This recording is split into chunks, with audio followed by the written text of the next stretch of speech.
Hello guys, welcome back to Fanfic Dojo. Today we will be listening to What If Naruto Was Destined to Meet Matsuri at Nadeshiko Part 2.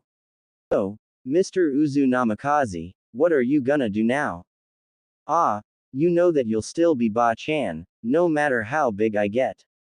Naruto replied in jest. Apparently, Tsunade found it to be in poor taste and tried to tell him physically instead of verbally. As he narrowly escaped her clutches through the door with Matsuri in tow, she decided to tell him in vocals after all. Naruto, when I find you, I'm going to.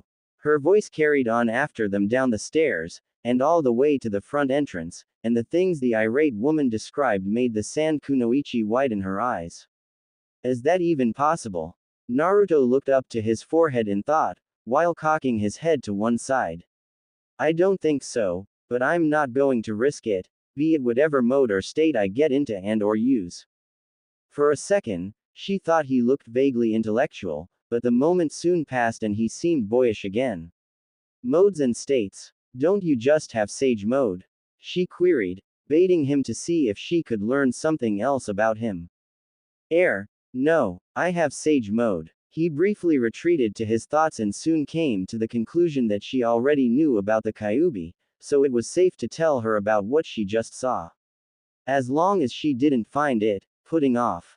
That was describing it mildly. Remember the state that I was in back in the office? The Rasengan thing. No, not the jutsu. Although it was awesome, wasn't it? Hi, it was. Come to think of it, why'd you go that far for me? She asked. Ramifications of what could have happened suddenly assaulted her mentally and nearly made her dizzy just thinking about it. Oh boy, oh Kami, I'm alive. I was going to be tortured for telling the truth. You threatened the Hokage, you threatened a leader of a ninja village and were alive. Oh. She got a light slap on the cheek with a backhand. Quit doing that. She glared at him before she rubbed the offended cheek. Doing what? You're the crazy one. Who said anything about crazy? You're the one who said it.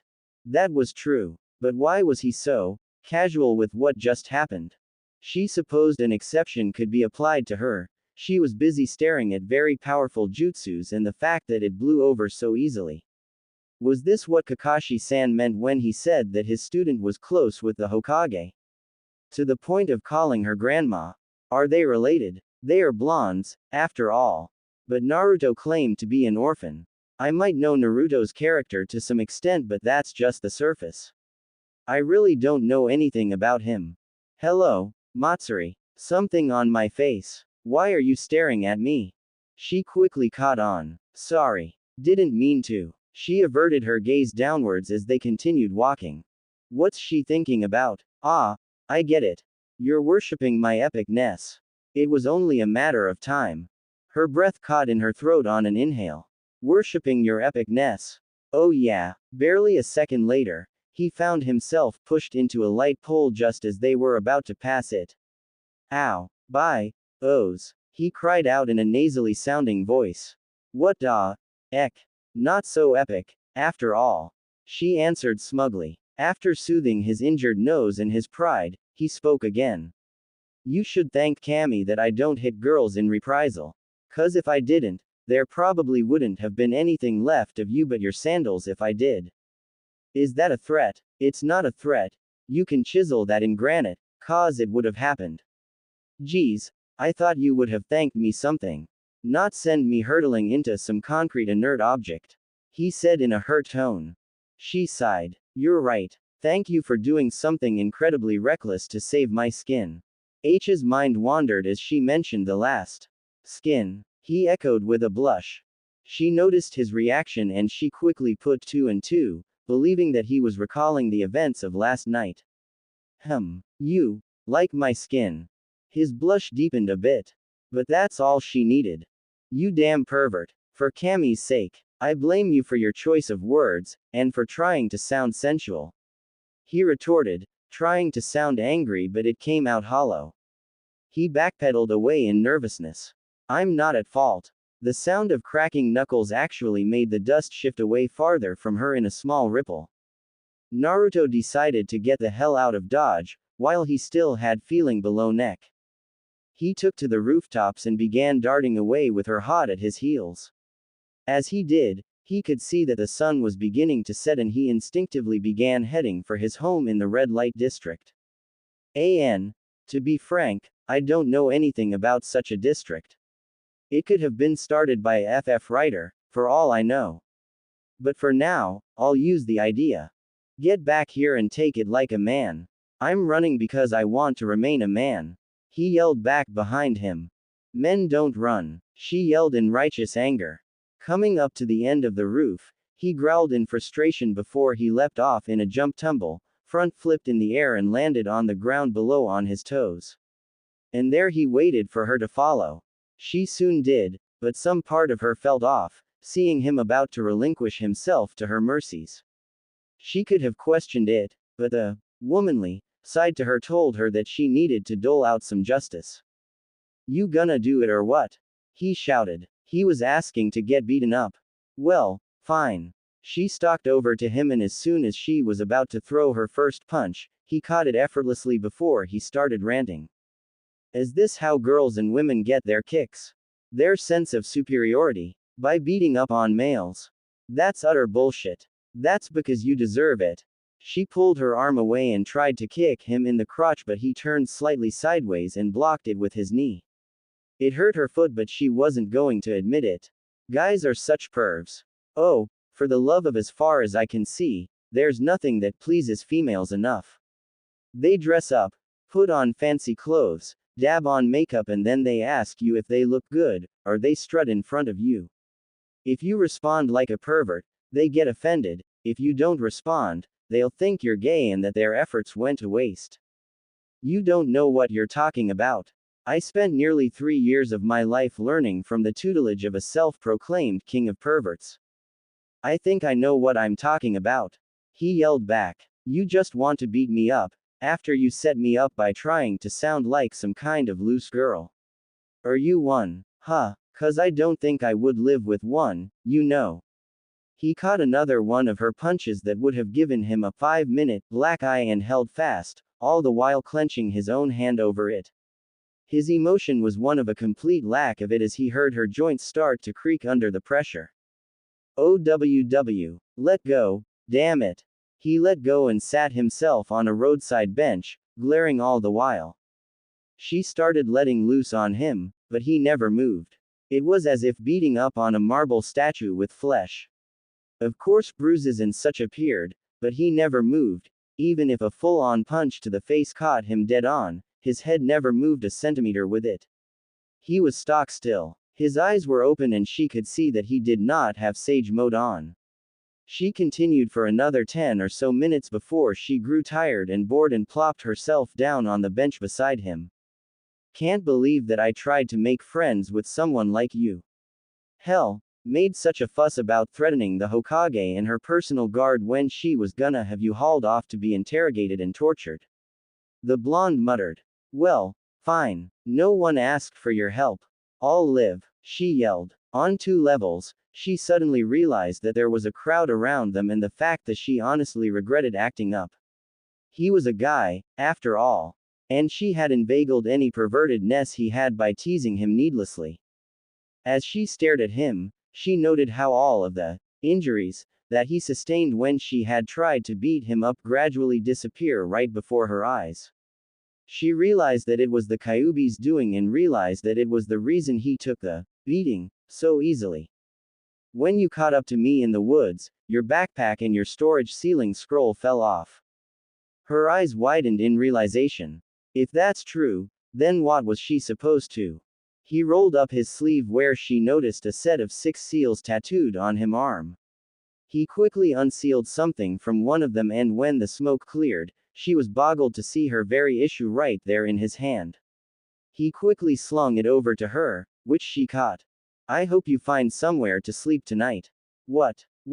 But, He got up and started walking away. Before she could even get up, he shinned away in a puff of smoke. X equals X equals. He shut his apartment door behind him and sighed. He wondered if he had taken it too far by leaving her alone. He quickly backboned himself. She'll alive. To think, I was gonna leave my hovel behind and claim my inheritance just to make her comfortable. Now I take on my pop's name to put myself in trouble and she doesn't even realize. He kicked off his sandals and sat on his bed in a lotus style to meditate. Perfect peace eluded him for a while, but it finally came like a wash, or even more so like a tidal wave, carrying him off to sweet oblivion. X equals X equals. She was still on the bench. The crowd that had formed around them trickled away, leaving her alone. Deciding to make the most of her situation, she got up and put on her knapsack and scroll in a single fluid moment before walking silently to find a hotel or inn to spend the night in. Within 5 minutes, she realized that all she was getting was glares, short and hot responses, or just being ignored. She called to mind that the civilians were still pissed at Suna for the events of the Konoha crush during which Suna and Odo tried to raise the village and so decided to ask a ninja, hopefully one more sympathetic to her situation. The ninja had brown hair and a scar across the bridge of his nose, but anything extending beyond that was nondescript. She soon got the directions for a hotel, but she had to decline when she heard the price. She could have written up a form that they offered that would let her pay when she got paid, but she decided to forego it and find a cheap inn. She soon exhausted all she could find in the area but was turned away when told they were full and had no room. Night had come on by this time and the village came alive with lights of establishments. Matsuri trudged through the village, barely making her way around the crowding folk that had all the signs of merriment. Her feet ached, her chakra was still low from her earlier exhaustion, and above all, her gut cried out for something to eat. She hadn't eaten anything but some dango that morning, and from all of her strenuous efforts, her stomach might have been developing ulcers by now from digesting its own lining. Well, time to suck up my pride and apologize. The thought came and lingered, just before she muttered a no to herself. She would not submit. It wasn't as if she was wrong, was she? She didn't think so. If a guy was perverted, he should get his face smashed in. Shouldn't he? Fantastic. Now she was doubting herself. She kept on walking without any real direction.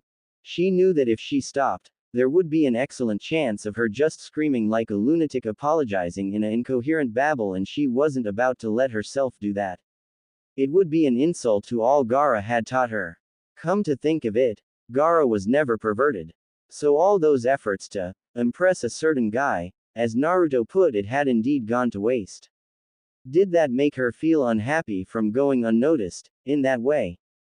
Did she want Gaara to act even slightly perverted over her? The smell of food broke her thoughts suddenly, and assaulted her famished senses like a mugger. Glancing to her left, she saw a rather homely-looking stand that by all means served ramen, if the smell was any indication. Hoping that she could purchase a bowl and still find a cheap inn with a place for her to lay her head, she decided to accept the venture. She eagerly strode over to it and pulled aside one of the privacy flaps before taking a seat on a stool. Glancing to her sides, she saw there was only one other patron almost clear to the other side who was eating his food while reading a pamphlet. She considered trying to start a conversation with the ninja but decided better of it. Food came first. "Can I get some service, please?" she called. "Hold on, I'm coming." A voice answered in the back, female, if the sound was any indication. Sure enough, in another minute the owner of the voice came into view wearing a fairly standard waitress uniform. The woman herself was quite beautiful in her own simple way, and Matsuri thought that she looked out of place in such an establishment like this. "A secretary, maybe. Hello. What will you have?" the waitress asked a bit exuberantly. "Hello. I'd like a bowl of your most purchased ramen, please." She figured that their most popular serving had to be the one that tasted the best. It was simple logic. "Most purchased?" the ninja in the corner echoed. "I guess that depends." He looked over to Matsuri. "Oh, it's you again. Did you get through?" She looked over to him as well. "Get through? What do you mean?" She then realized that it was the same ninja from before who had the scar on his nose. He must have been speaking about her finding the hotel. "No, I didn't. Too expensive." "Huh, yeah. Find any inns. Full." Shame. Ayame reached over the counter and tapped Matsuri's shoulder. So you want the miso? Or do you want the porkaholics, ramen? Porkaholics. Oh sure. For common laborers who go on and on about meat, and ninja who want to eat some soup that has a bit too much pork for my taste. A lot of people come asking for that. The Konoha ninja explained. Say, what's your name? Mine's Aruka. Matsuri. She obliged. But if that's the most purchased flavor, then why the choice of miso? Aruka chuckled. That ramen is most ordered. Miso, that is, one person alone, outpurchases the alternative, even though it's the most purchased by popular demand. Now it was the waitress's turn to laugh. Naruto really puts it away, huh Aruka? He does indeed. Pity on all those times I treated him. Matsuri's world took a dramatic pause as she heard the name before time resumed its normal progression. Naruto. I know of him. Everyone's heard of him. Brash, knuckle-headed, prankster, Aruka started listing. Come on, you're not giving him enough credit. What about how he's got a heart of gold, those kinds of things? You know, overly kind, too forgiving, self-sacrifice. Soon as Ambassador heard her stomach growl and decided to just take the miso. She told Ayame, who immediately retreated to the back, mumbling something about 10 minutes. In the meantime, her thoughts once again turned to the blonde. Too forgiving, she muttered. Aruka must have heard her. Oh yeah, that's him. I can't say too much, but his best friend tried to kill him and he looked past that. Something like that happened to me, I probably would have taken on myself to be my best friend's judge, jury and executioner. The stand grew quiet for a minute and Matsuri felt a need to fill it. You know, I was supposed to bunk with him. But we had something of a fight. You did. That's a shame. I'm just going to theorize that he offered you a place to stay. You said some things or did some things he didn't like, and you're too proud to admit your mistake or mistakes to apologize to him, knowing that he'll just forgive you. More or less like that. She admitted. But I told him that I could make it without him. Ramen is pretty poor fare. Aruka noted. I just eat it every now and again for sentiment's sake. And you still haven't found a place to sleep. I think you're doing a great job so far. I will not submit. Okay. Not too sure what that's all about. Aruka answered with a sweat drop. But it's not a bad thing to admit that you're wrong. If you are the wrong one. She quickly told him what they fought about and Yumino decided to explain a bit of his own. He trained with Jiraiya the Toad Sage. While they were still here in the village, the two of them constantly fought about the Senin's habits of peeking on women in the hot springs, private baths, assorted bathhouses, under waterfalls, stuff like that. I mean, I respect the man and all for his might, but after what Naruto told me, I lost any respect for anything else of the man's character. The Toad Sage is a lecher. Matsuri couldn't believe her ears. First the Hokage was a drunk, and the second was a massive pervert, what's next? The third one had a thing for small boys. Yeah, pretty much. After a couple days, Jiraiya told Naruto, or so he says to me, that he'll become a pervert like him too, eventually. Hormones and all that. Naruto didn't understand too much about puberty at the time and Naruto swore to never become a perv like him. Says he'll respect women, and all that. Me as a guy know that it's impossible.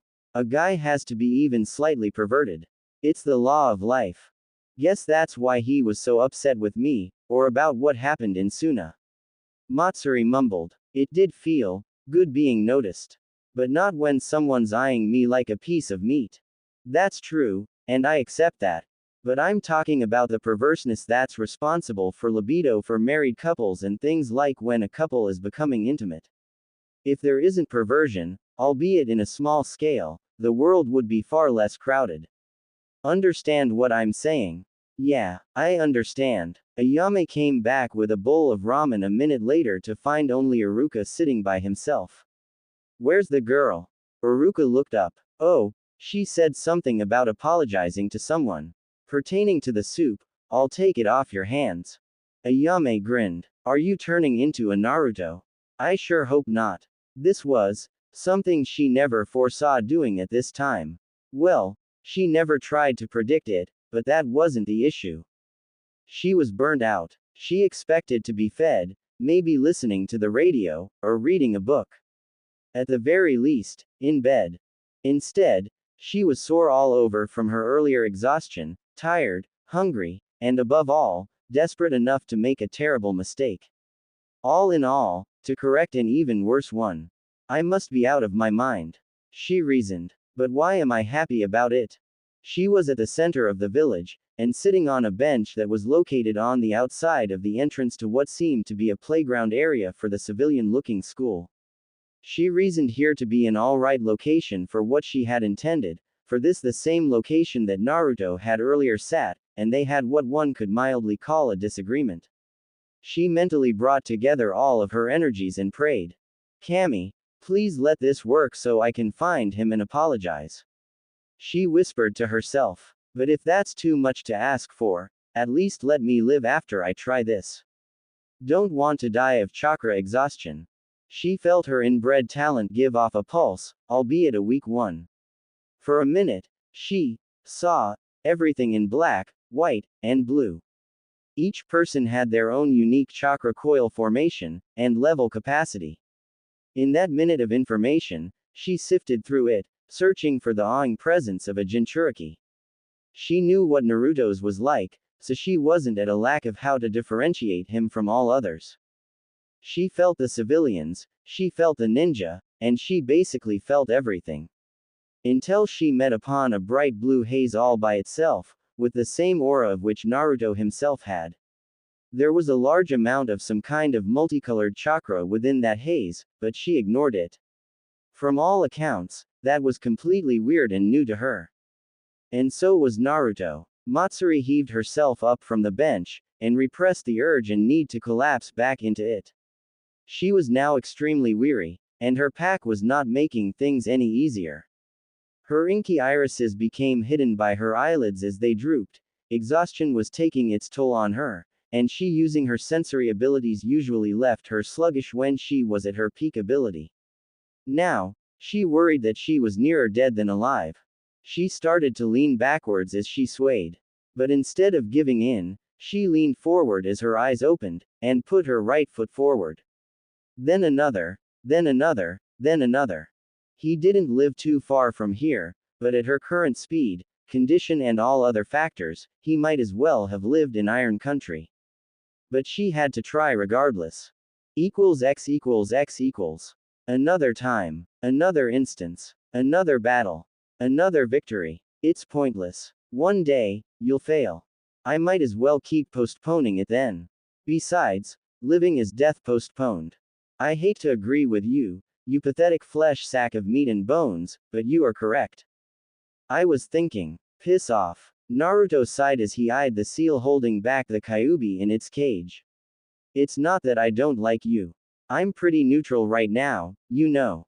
I don't care. The fox growled as it sat on its haunches and glared with its slitted, bloodshot eyes. And you're essentially concentrated hate, correct? Quote. Silence means that you don't object. The Uzu Namikaze figured. The teen then stroked his chin as he backed away a little from the cage. So since you're hate, it means that you're hated by everything, you hate everything, and all that crap. Does that also include that you hate all of that about hate too? Don't be a smartass. I have to meditate to keep my emotions in check. I meditate to be neutral. I meditate to stay in control. You think you have control. Control is an illusion. I know. But pertaining to what happened recently. How the hell did you get that control over me? Naruto frowned. With my controlled emotions, it should be nigh impossible for me to get a rise to be influenced by you. I don't love, I don't hate. As per my requirements to have the title of being a sage, impartial to an emotion unlike my own teacher. I have sacrificed hating the village, to cease my infatuation with Sakura. What happened? If it were only two emotions, the monstrous kitsune trailed off. It decided the better of it and decided to let things play out.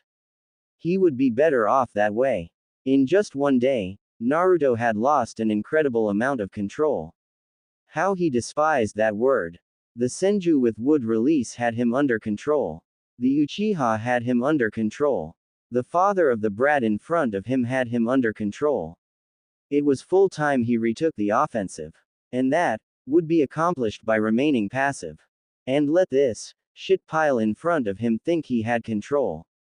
Perhaps it was an isolated incident. The Kyuubi lied smoothly. With a sudden show of effort, it made a fist and struck the cage just behind the sealed area, and it failed to even budge.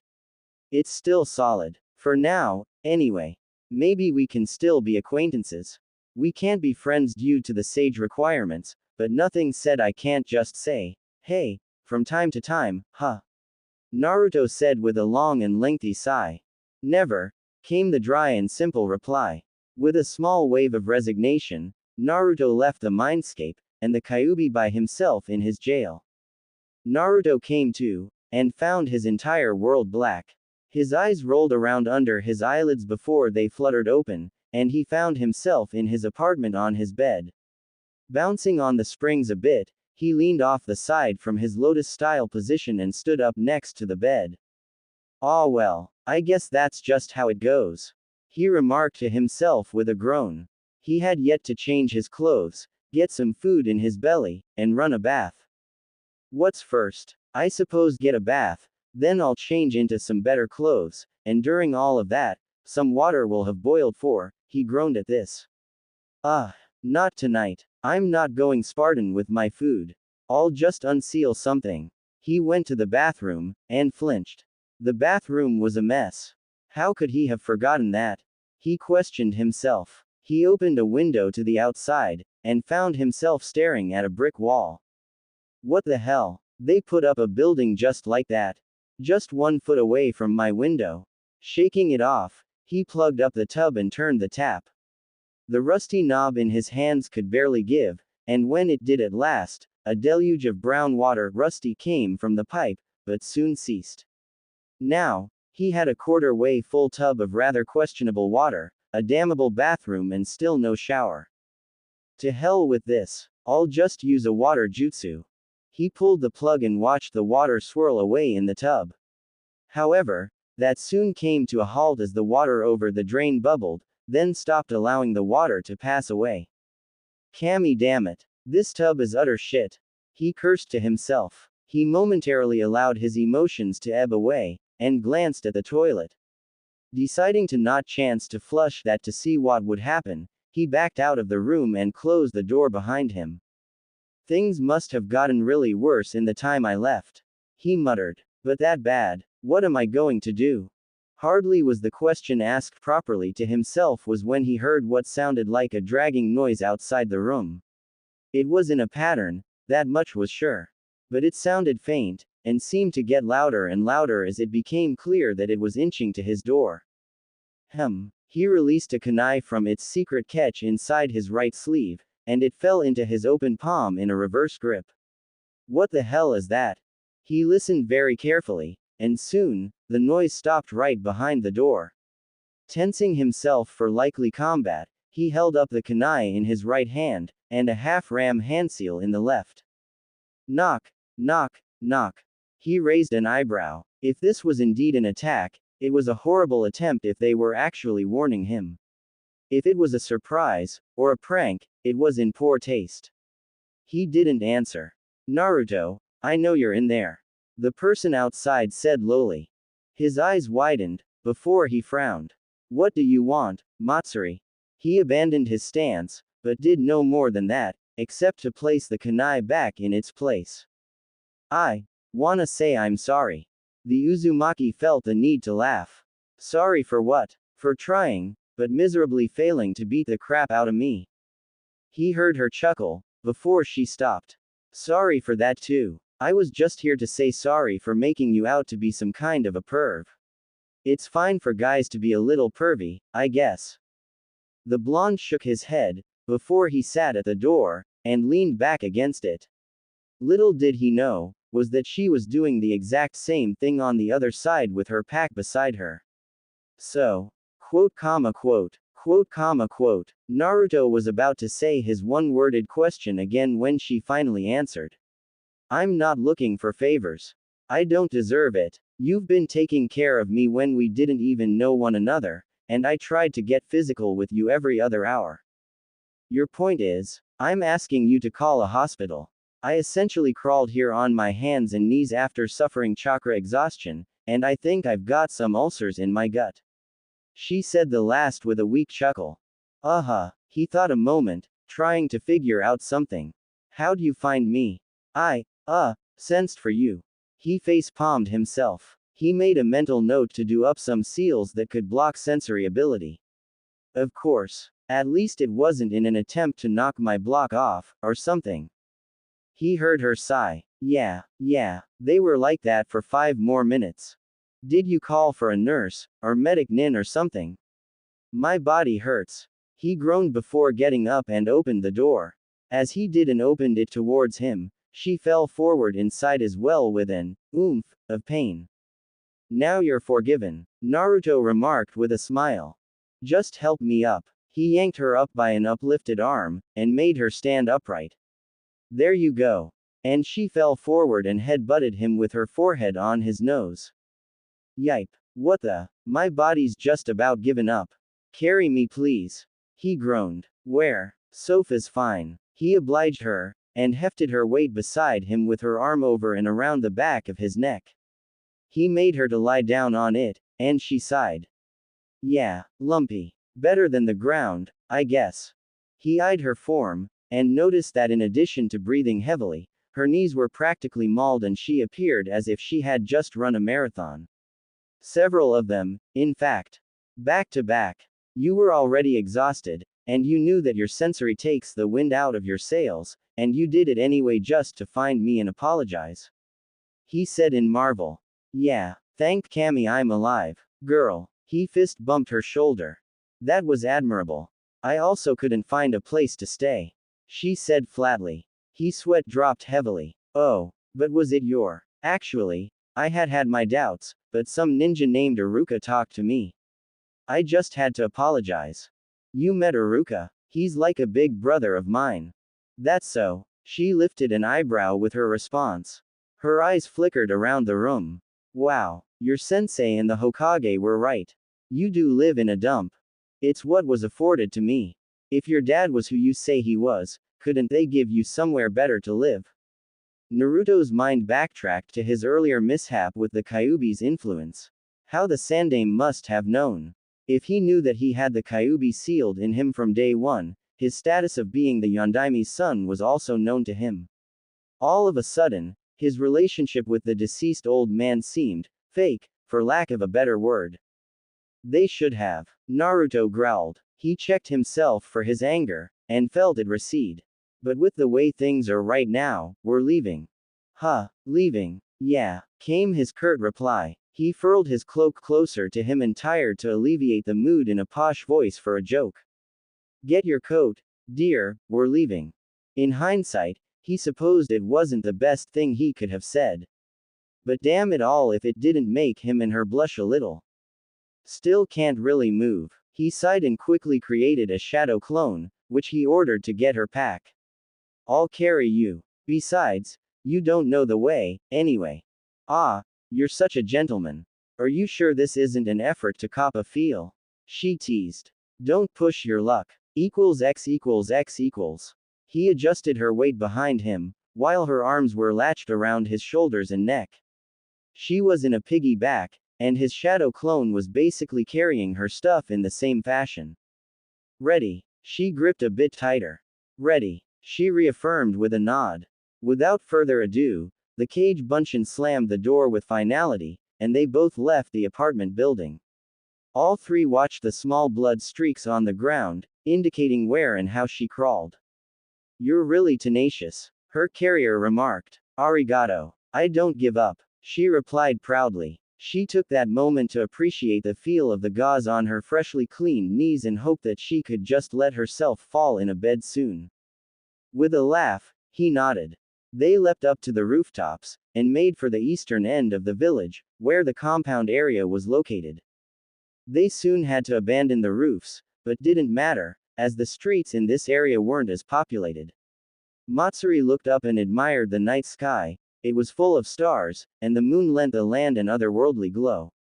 She smiled and thanked Kami for the graces so far, and counted herself lucky for ever finding a guy like Naruto. Her grip didn't falter in the least, and his muscle definition was plain to her. Wow. In the meantime, his face was fully crimson, but she couldn't see it from being behind him. Her breasts were pressing into his back, and he'd be lying if he said he didn't enjoy the feeling. He tried to focus on what he was doing, and was moderately successful as he recalled Jiraiya's directions to him from so long ago. He mentally hoped that they were accurate. Behind the Hyuga compound, right now, they were running along the front wall of the compound. It was a massive one, but from his teacher's opinions, the Namikaze property was just as large, if not just a wee bit smaller. Finally coming to the end of the wall, he had to strafe right to avoid someone in his way. What the? Coming through, lady, Naruto-kun, Hinata. He didn't let up in his speed, but later, he would swear vehemently that time slowed down as everyone was observing everyone. Hinata stared at Naruto, his clone, Matsuri on his back, and the fact that the clone had a backpack of traveling things and such. Naruto saw Hinata's face flash from surprise to something unfamiliar, and Matsuri saw that the girl her carrier had called out to get the shock of her life seeing her on the teen's back. And then the moment fled. We can talk tomorrow, Hinata. He turned the corner and continued running at full speed. Soon, he finished that length as well, but nothing else lay beyond that. It looked like a massive, empty field. Where is it? The clone asked as they came to a stop. This is the location, the Suna Kunoichi asked in surprise. I don't see anything. Hold up, let me try something. Naruto took the time to activate his Sage mode, and in an effort to filter the chakra felt a definite, if, in the location. Yep, it's there, but not there at the same time. Ah, the power of Fuinjutsu. I'm at a loss, Naruto. What do we do? Shed blood, he said matter-of-factly. It's like I'll have to summon it, but much more complicated. I only know the answer to the problem, but not the formula to get the answer. Get it? He released his mode to become vulnerable. Sorta, she admitted. What'll you do? He walked over to what looked like an ordinary waist-high wooden post close to the front of the open land. Looking both ways to ensure no one else was watching, he dragged his hand across the top of the rough post that had nails sticking up. Why'd you do that? She exclaimed. You could get tetanus. Jinchuriki. The clone drawled. Kami, I thought you were already brought up to speed on this. Indeed. Naruto agreed. He allowed Matsuri to disembark, and she had to lean on the rather sturdy clone. He then went through a number of hand seals in a blur, before slamming his cut hand on the post again. Summoning technique. Ethereal residence. The kanji from the jutsu crept all over from the palm of his hand and the post and into the whole area of the land. The minute characters then glowed bright colors of blue, yellow and white, making the landscape look like something from a fantasy. The glow became exponential, and became like floodlights that shone into all directions, more like a multicolored sun if nothing else. The trio had to shield their eyes. When the light dimmed from between the cracks of their hands, they beheld a most magnificent-looking home. And that was putting it mildly. Well, Naruto, Matsuri spoke up after a long while. Home sweet home, huh? He could only nod dumbly. Wow, I know. Wow. I know. Wow. Matsuri, quit it. You've been saying that for 5 minutes, right into my ear. Naruto, you quit saying, I know. You've been saying that for as long as I have been saying, wow. She was on his back again as they finally came to the front door of the magnificent residential building. It wasn't jewel-encrusted or anything of the sort of riches, but one could definitely agree with another on the point of it being very stately in design. In design for comfort, size, statues for decorations, hanging gardens, as well as ground-grown gardens filled with sweet fragranced flowers like jasmine that bloomed in the nighttime at its apex of development. The whole property, judging from the size of the open land that previously occupied the space, was expansive, and every area must have served a purpose. Naruto had learned from Jiraiya that the Namikaze were primarily merchants than ninja. While they were a large family, only half of them actually became ninjas in profession. Merchants invested what they earned, ninjas killed and invested what they earned, and soon, they were as influential as the Senju in status. It was truly a pity that they had passed away from a ghastly illness that left only his father alive at the age of 6. The man inherited all, and now it was he. Who could he himself leave this to? Should he bite the dust? Naruto, aren't you going to open the door? Matsuri asked. Her carrier seemed to have been lost in thought for a few minutes, as he seemingly stared past the door. Was he that overwhelmed? He came back to reality and shook his head to clear it. I'm fine. Kage Bunshin, open the door. Sure, boss. The clone that carried her pack took hold of the elegantly gilded doorknob and opened the door. They wasted no time getting inside, and there, they realized that the inside was practically as large as it indicated on the outside. Don't forget to take off your sandals, boss. The clone reminded. It placed the pack by the door before dispersing. My clone gives good advice. Naruto raised his eyebrow. Well, yeah, Matsuri agreed. He is you, remember. And you give good advice too, you know. Like when I was packing up in Suna. Oh, sure. Naruto didn't think of himself like that, but he felt good to be esteemed for what he didn't necessarily think was substantial in the first place. Thanks. It does feel good to be appreciated. No problem. As he kicked off his sandals, he realized that he was in the living room. There were the usual things one would find in such a room, like a centerpiece table, a couple of armchairs, a sofa and the like. He went over to an armchair, turned and let Matsuri fall into it. Phew. This is comfy enough to sleep in. She exclaimed. She pretended to draw a snore while Naruto knelt down in front of her and took hold of her ankles. What are you doing? Sandals. He replied, as he tugged at one from the small grip at the back. Oh, what a gentleman. She remarked coyly. You gonna sweep me off my feet, too? He gave no immediate response as he took them off and placed them by the doorway, then shut the door itself. You wish. I don't have to wish. You already are. She continued in all seriousness. Was it? He asked in a dumbfounded tone. Oh, of course you are. You've been nothing but one since I met you. Guys in Suna are really chauvinistic. It's hard for Kunoichi there to really advance. That's why so many of us look up to Tamari-sama. She's like a measuring post, so to speak. That's so. I don't know of any guys in the Leaf who would think so, since the Hokage's a woman. But if I could think of a person who would have that mentality as my old teammate. Sakura, she asked in surprise. No, Sasuke. Heard him going on about that one time. It's probably because he grew up around fangirls. The Uzu Namikaze walked to an armchair next to hers and sat in it. In any case, we did hard traveling today, we haven't really had a bath, or eaten anything. The brunette suddenly remembered that she didn't have any of the ramen at the stand. She'd regret it tomorrow, she supposed. You taking me out to eat? Bathing me? I'm still fairly handicapped, in case you haven't noticed. Take her out to eat? What's she mean? Like a date or something? Faye, your only real problem is exhaustion. He stroked his chin in thought. I am not getting into a shower with you, young lady. Ah, didn't like what you saw. Don't go there. Listen, maybe I can just make a quick run to the Hokage and she'll give me something to give you. Maybe a soldier pill could help. I miss chakra. Go do that, please. I'll leave a clone here to keep you company. He got up and drew on his sandals. Why not send a clone? If she's in a bad mood, the clone won't last. But I'm nearly indestructible. Sage mode and all. Yeah, she muttered. She did enjoy talking to him. Perhaps a clone would do just as good. Hurry back. He quickly created a clone and opened the door. Yes, dear. We're not married. Whatever gave you that idea?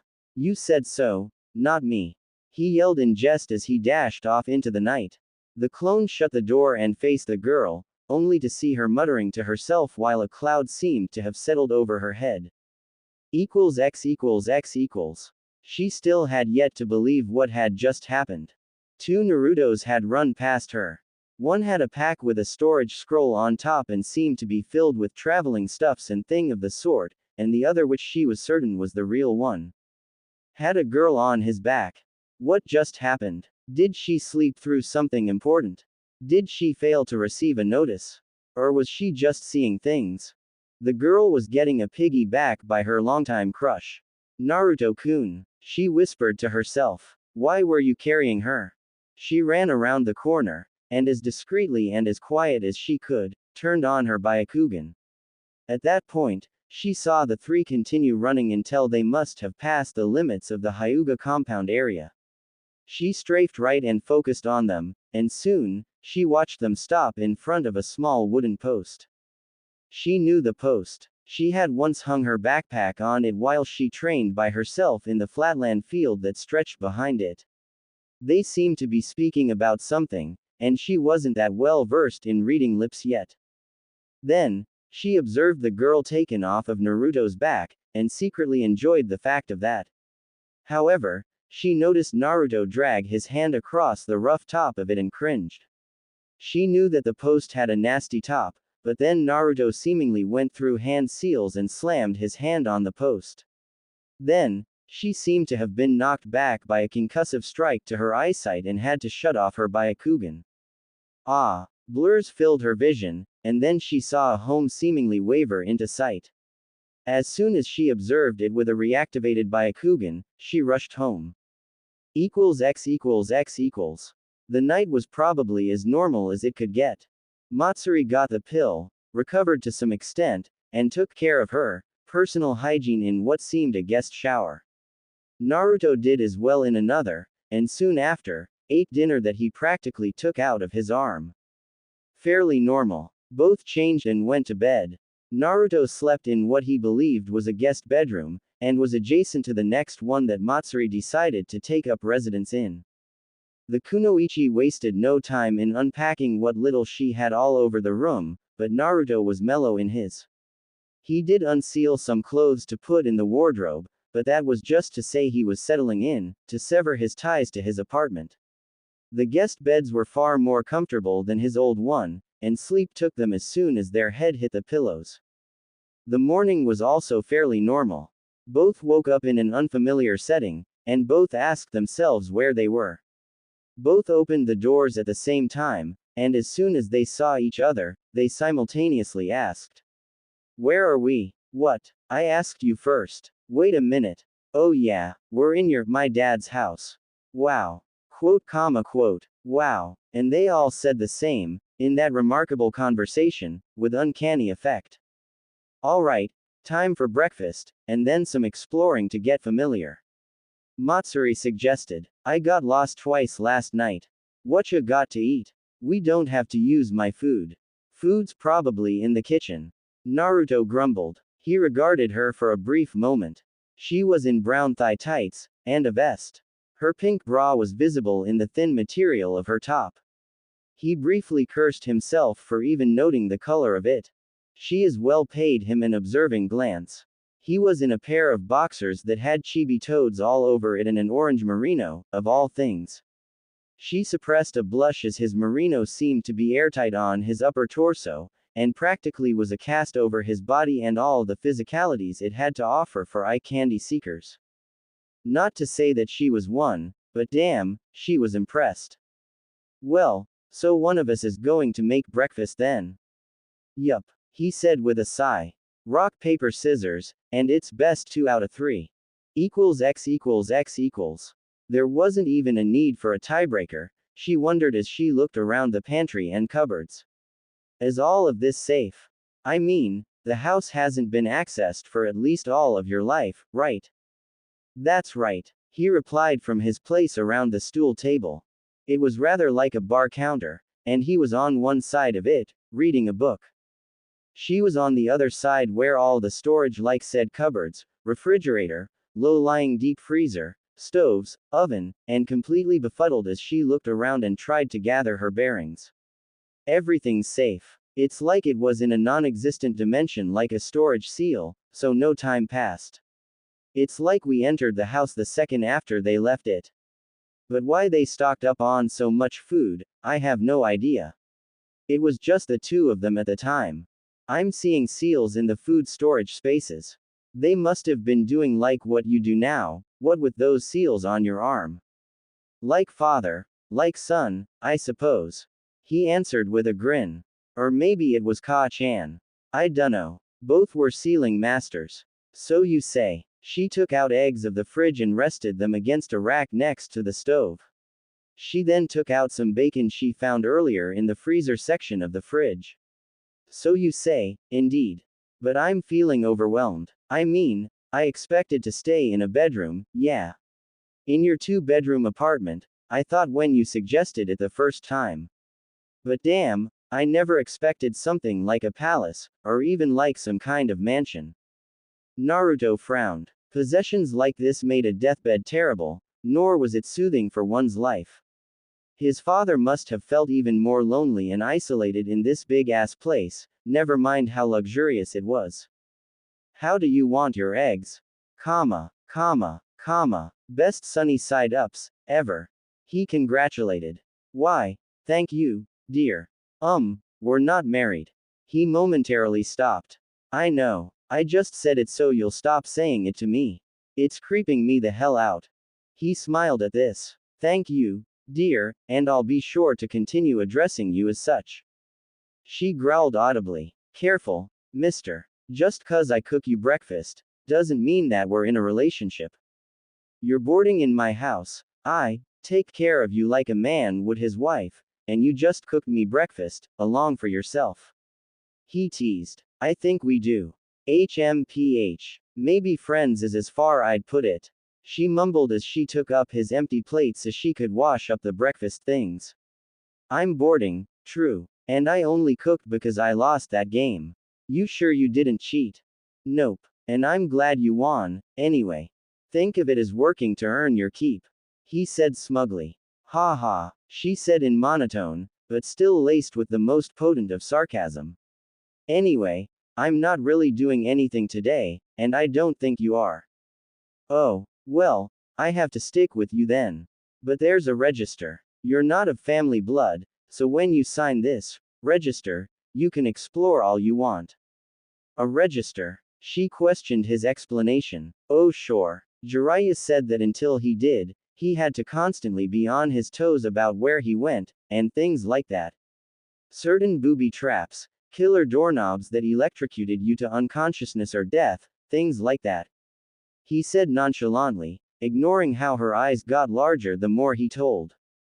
I could have died when I just traipsed off to find the shower the first time. Oh yeah, you could have, he answered matter-of-factly. Why didn't you tell me? She yelled, now furious, but still fearful of even continuing with the dishes. I didn't want to make you worry out the night. I intended to find the register this morning.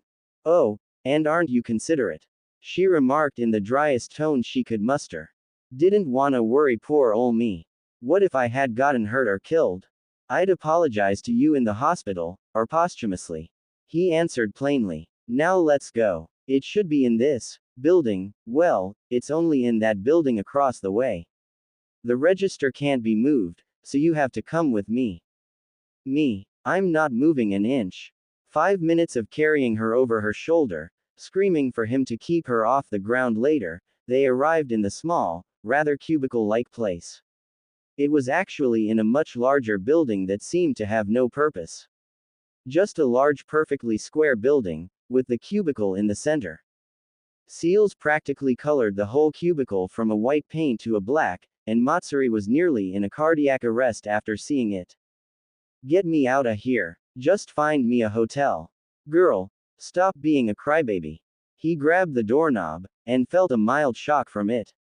He paid it no mind, it was probably a test for his heritage.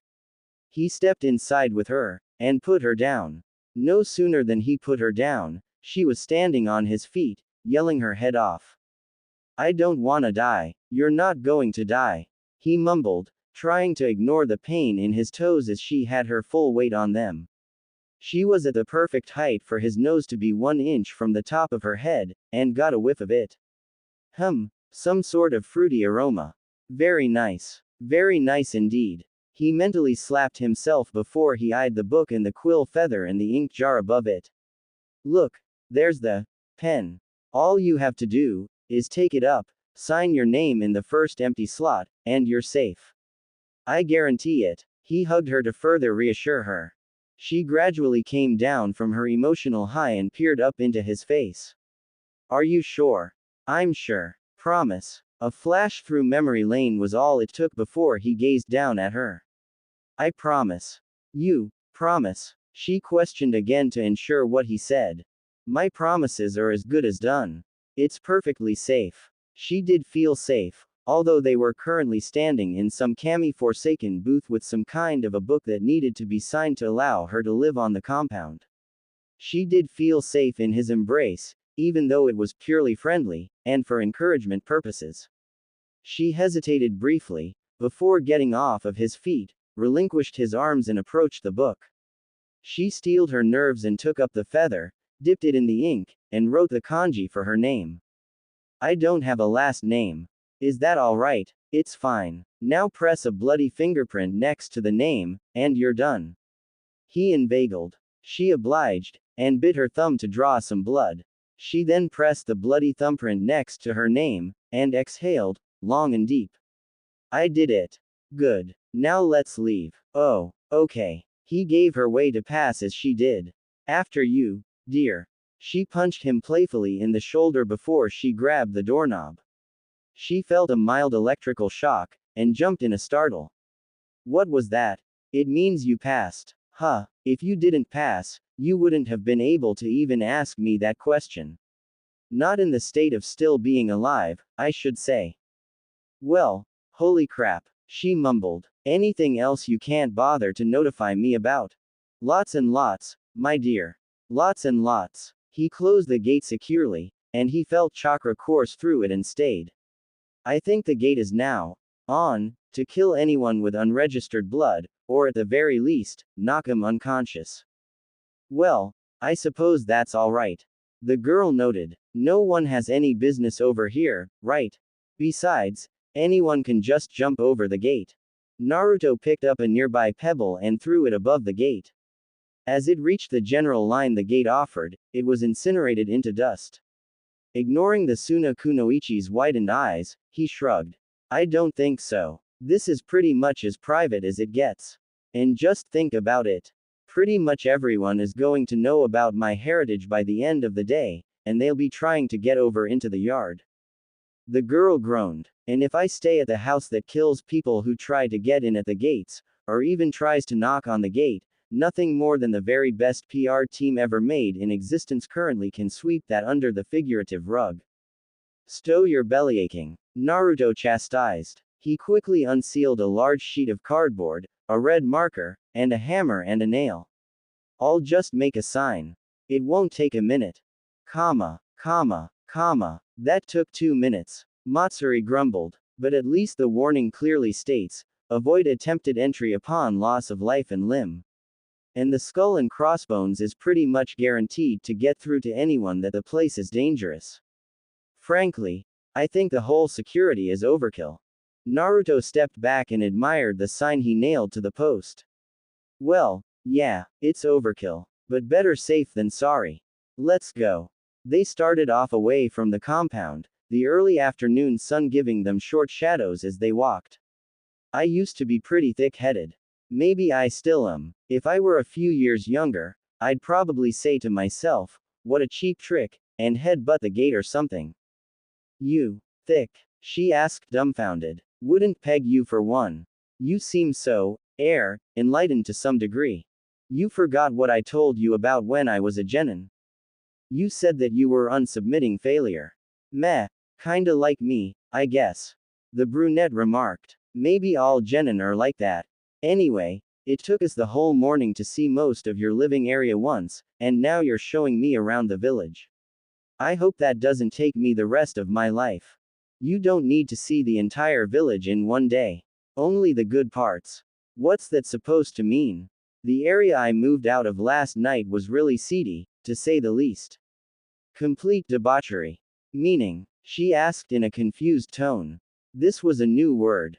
Sex, drugs, alcohol, basically everything that people do to have a good time, by bad morals and standards. He replied. He walked a bit quicker now, and she had to struggle to keep up with him. Seeing her lag behind, he grabbed her wrist to aid her by nearly pulling her along. Put a little pep in your step. What the why? She tried to pull her arm back, but his grip was like that of steel. What's wrong? Someone's following us. He whispered. He quickly tried to initiate his sage mode, but he noted that it took several seconds more than normal, and he presumed it to be because he wasn't calm. As he tried to sense for their chakra signatures, he realized that several people were in fact following him. That did not improve his mood. What's happening? She fumed. I'm not taking another step until you tell me what's going on. Too bad, Naruto muttered. He started running, and she had to start running with him to avoid being dragged. If you get left behind, chances are, you'll be mobbed with questioning, and are you really ready for that? Of course I can handle that. Let me go. Come on, it'll be fun to train yourself by running from them. Naruto said in a large grin, unheeding that if the girl was to even trip while she was being pulled along at this speed, she'd get seriously hurt. Don't you want to be able to catch up to me with pure physical abilities without using up all of your chakra? Tempting. She answered sarcastically. No. Besides, it's just questions. I can handle that. Supposed spawn of the Kyuubi turns out to be the Yondaime's son, he spoke as if stating something obvious. Moves into his expansive and expensive house in the night after it explodes into existence with a fantastic light show, and that soon a girl with him, is she spying on him? Isn't that why we need to answer before rumors start? She yelled. Is she his girlfriend? They are living together. Look. They're holding hands. He wagged his eyebrows suggestively while speaking in a mock surprise voice. She stared at him stupidly. I didn't sign up for this. And, her eyes panned down to where he held her wrist. You set me up. Are you going to take the fall, or are you going to run? She yanked one last time and retrieved her arm. I'm running, she sighed. When we get back home, I'm going to poison you if I ever have to cook for you again. That's the spirit, he congratulated, after his brief mind wandering as to the fact of his speech, if she was his girlfriend or not. Truth be told, he didn't mind if he did have a girlfriend, but he had to be completely impartial if he wanted to be a perfect sage. If Matsuri was his, whatever. She was fairly good looking, sure. Blunt, yes. Tenacious, yes. Good idealism, yes. Then his mind started wandering a bit more before he had to quell it. He had barely registered the fact that the little nature chakra he had garnered for sage mode had depleted and it was gone. Come along, dear, he shouted. Gah, she yelled in exasperation. You're making things worse. I know, he giggled. Bigger risk, dangerous stakes, higher blood pressure, more fun. This is fun, she screamed in anger. When we get out of this, so help me, I'm going to. That's the spirit. They were fleeing through the streets like runaway mental patients as they yelled at one another. Soon, the six following them had increased exponentially as people saw the Uzu Namikaze running with his sage cloak flapping behind him, not to mention the girl they had seen on his back the previous night. Look, it's Namikaze. And his girlfriend. She growled in her throat. I blame you for this, Naruto. Naruto glanced behind him. Whoa, it must be everyone except for Nara's back there trying to catch up to us. All that mob back there needs is a lack of misbegotten worship in their eyes, some torches, some pitchforks and such, and the both of us would look like people trying to avoid getting lynched. She chanced to look behind them and saw what looked like angry girls and gulped. I really didn't ask for this. They might love you now, or some crap like that, but it looks like they want to kill me. Makes for good encouragement, my dear. Would you stop? She turned back around to her face and her eyes widened as she saw a cart in her and Naruto's way. She leapt over it as Naruto's side flipped dramatically over it to clear it. Is this normal to you, or something? Nope. He smiled cheerily, which made her question his sanity. But damn, we must have looked good doing that. Couldn't you have just jumped over it like normal people? She asked in a huff as they continued running from the people who seemed unable to make up their mind to say, wait for us Namikaze-sama, or to say, get the Suna girl. I'm not normal. No. He seemed relieved at her answer. Thank goodness. Abnormal is interesting, and normal is boring. Is this boring? No. Good. Now let's continue to run to preserve our lives. He said simply. No chakra. Keep to the streets, and enjoy yourself. He chided. All too soon, he had drifted too close to the wall, and people were crowded close to it, apparently watching some kind of intense strategic board game. He quickly put up a right foot on the all, before doing a picture-perfect tic-tac wall run on it to get over them. Yep, I'm awesome, he grunted as he quit on the fourth step and landed back when he was past them. Can you do that without chakra, girly? No, she admitted. But can you do this? She ran straight for a passing cart in her way and leapt forward at it in a dive. As she was about to make contact on it, she placed both palms down and brought both knees through the space between her arms as she vaulted cleanly through to the other side. Easily done. As she landed on the other side, she had a smirk on her face. A lot of people are afraid for their knees. Congratulations, he offered. It was a good-looking vault, and he one-upped it by jumping legs out first at his next obstacle, and when they were almost over, he braced his arms on it to help guide him over. A free-running girl, huh? Hobbies, she admitted. Naruto grinned. Damn, she's perfect. She's perfect, perfectly able-bodied. He assured himself in his mind. Crap, I haven't even known her for a proper 48 hours. What the hell's going on with me? He asked himself. He could have sworn that he heard the Kyuubi chuckle in his mind but thought nothing of it. Oh well. Naruto. Look out. Matsuri yelled. He instantly returned to reality to find himself looking at a straight concrete wall. They had come to a T intersection and needed to make a choice right away. Well, at least him anyway. He was only 1 meter away from the thing. Over. He yelled. He made a small hop to make a break as he landed, before jumping at the fence and stepped on it in a wall run, before making 2 more steps and grabbed the top. She did likewise, and both were standing at the top in 2 seconds. Show off, he declared as he back-flipped off forwards in a twist and landed. Glancing at her, she only did a front flip and landed securely on the balls of her feet. Ah, I'm better, he remarked snidely. You've had more practice, she said shortly. And then the forgotten ninja leapt cleanly over the wall, and they were forced to run again. You used shadow clones to throw them off? Ayame asked. Yep, I had 'em henge into me and Matsuri, here. Naruto affirmed. Remember how I used to obsess about free running to tire myself out, Ayame ne? Yeah, you were all over the place.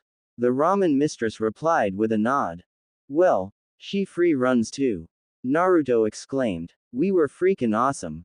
Not that awesome, Matsuri said grimly. Everyone cornered us at the gate entrance to your house. Man, I nearly got axed. And 2 people died when they touched the gate to get in after us. I was really sorry about that, and I already apologized to their families, and a little money restitution, despite the fact that Tsunade Bachin said I didn't have to since there was a warning. Naruto claimed. But that's 2 whole days ago. The whole village knows that my name's Naruto Uzunamikaze. Most people give me some respect now, others don't try to shun me as much, but the thing is, he trailed off as he leaned in closer. I'm going to have to live the rest of my life looking over my back. A lot of people have it out for my dad, and they're going to hash it out with me. So Matsuri, you're in danger by extension. No more boring normalcy, yes. The Suna Kunoichi let her head bang onto the counter. Ah, couldn't you have just stayed poor? My life wouldn't be in danger, would it? No, but you're a ninja, surely. You know that always being in danger is a given, don't you? The blonde responded sensibly. Huh, but none of the others from my generation has even tried to talk to me, yet. Naruto said darkly. News must have spread. I wonder how Tenten and Lee told the others. It must be why, he said in his reasoning. About what? The two females asked. Ol 9. Naruto said tersely. I'm sure you knew already, Ayame ne. Ol 9. She parroted. She then slapped her palm against her palm repeatedly. Yeah, of course I knew. But you told them. He told two of them in Suna. Matsuri commented. They must have blabbed to the others, if I'm interpreting him correctly. If they're your friends, they won't care. They're not my friends, Naruto stated. They're like people I saw from time to time, made fun of me every now and again, and saw me like a reliable knucklehead. If I were really their friend, at least one of them would at the very least ask me, hey, Naruto, wanna grab a bite to eat? Nothing like that ever happened. Yikes. Matsuri agreed. Nothing. Huh, yup. He said in resignation. They didn't know back then, and still treated me like, it's what's his face. Not really like that, but really, I was alone. Ah, you gonna cry? Ayame teased. I'm your surrogate sister, for crying out loud. Do you want to cry on my shoulder? Hush and gimme my ramen, sis. Naruto said in jest. As he took it from her, Matsuri carefully watched her companion and noted how that the fact remained that the matter had not been smoothed over as Naruto would like them to believe.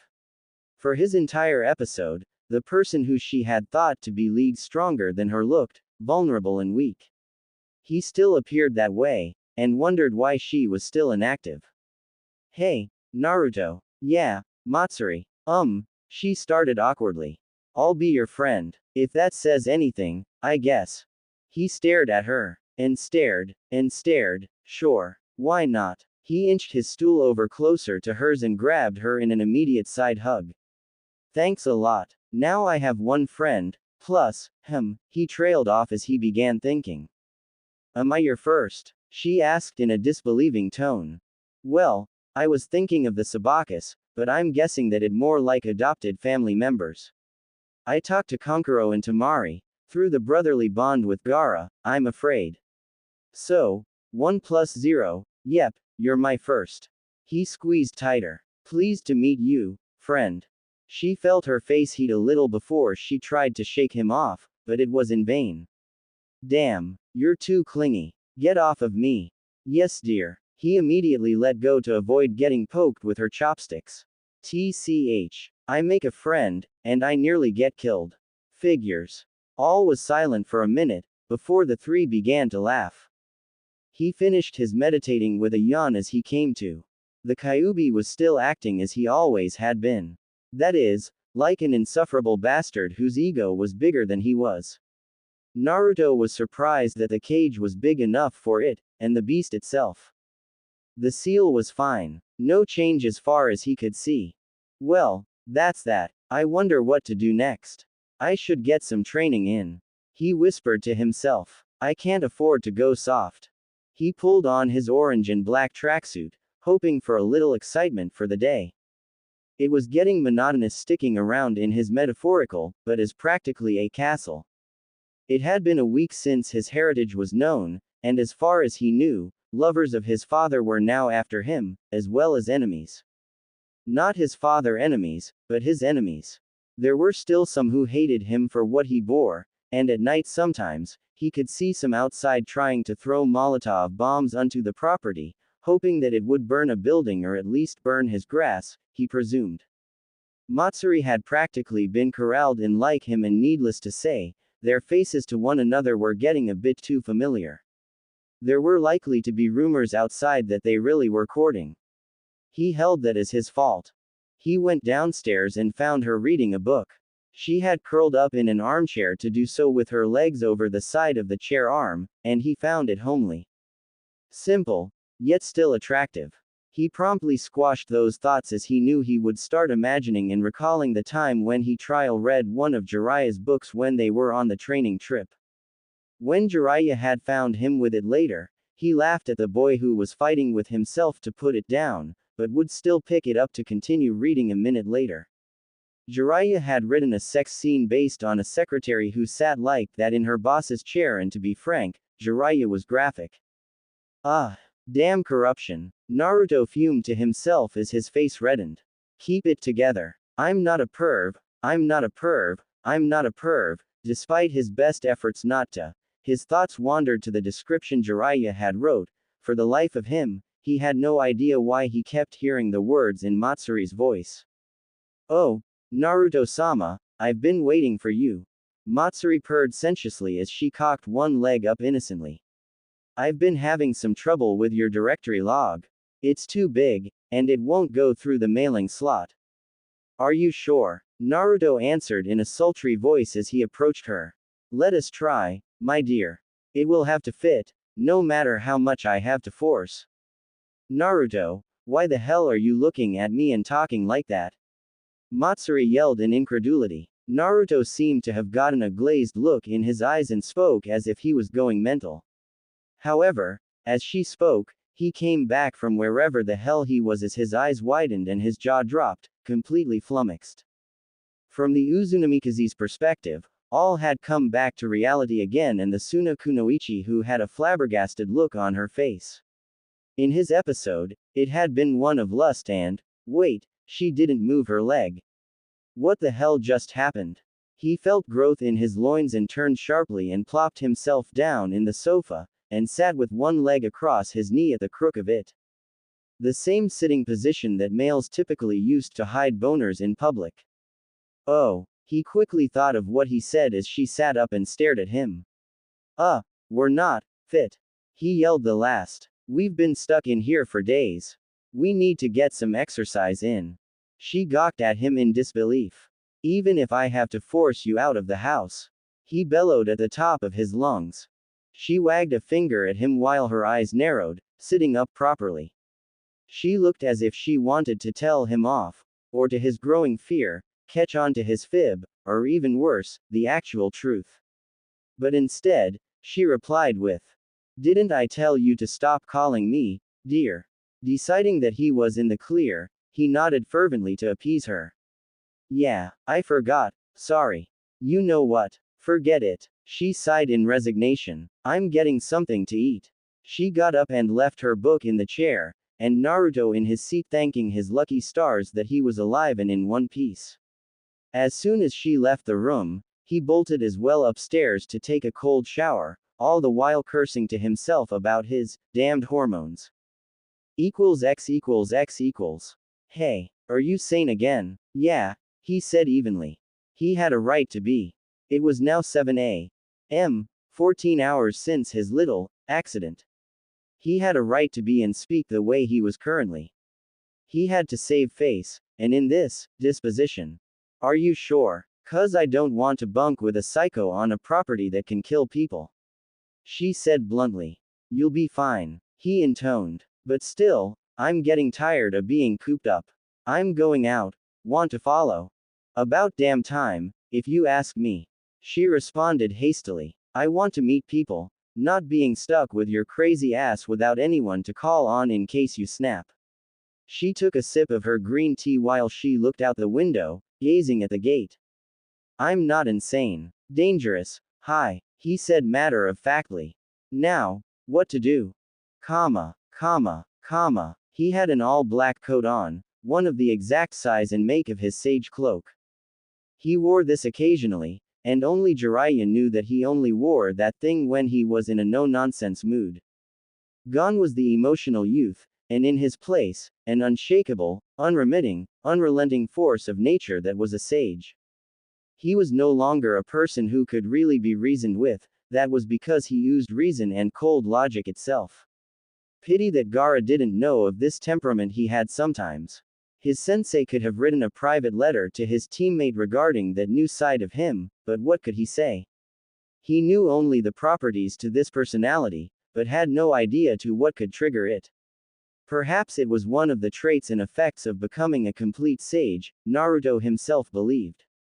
Matsuri had seen the obvious 180-degree change in his persona and wondered what could possibly be wrong with him. She had never seen him like this, and wondered if he knew of her existence as he walked briskly to the gate and she lagged behind him in terms of speed. They were soon at the entrance-exit gate and without further ado, Naruto unchambered one of the massive sliding bolts and opened it.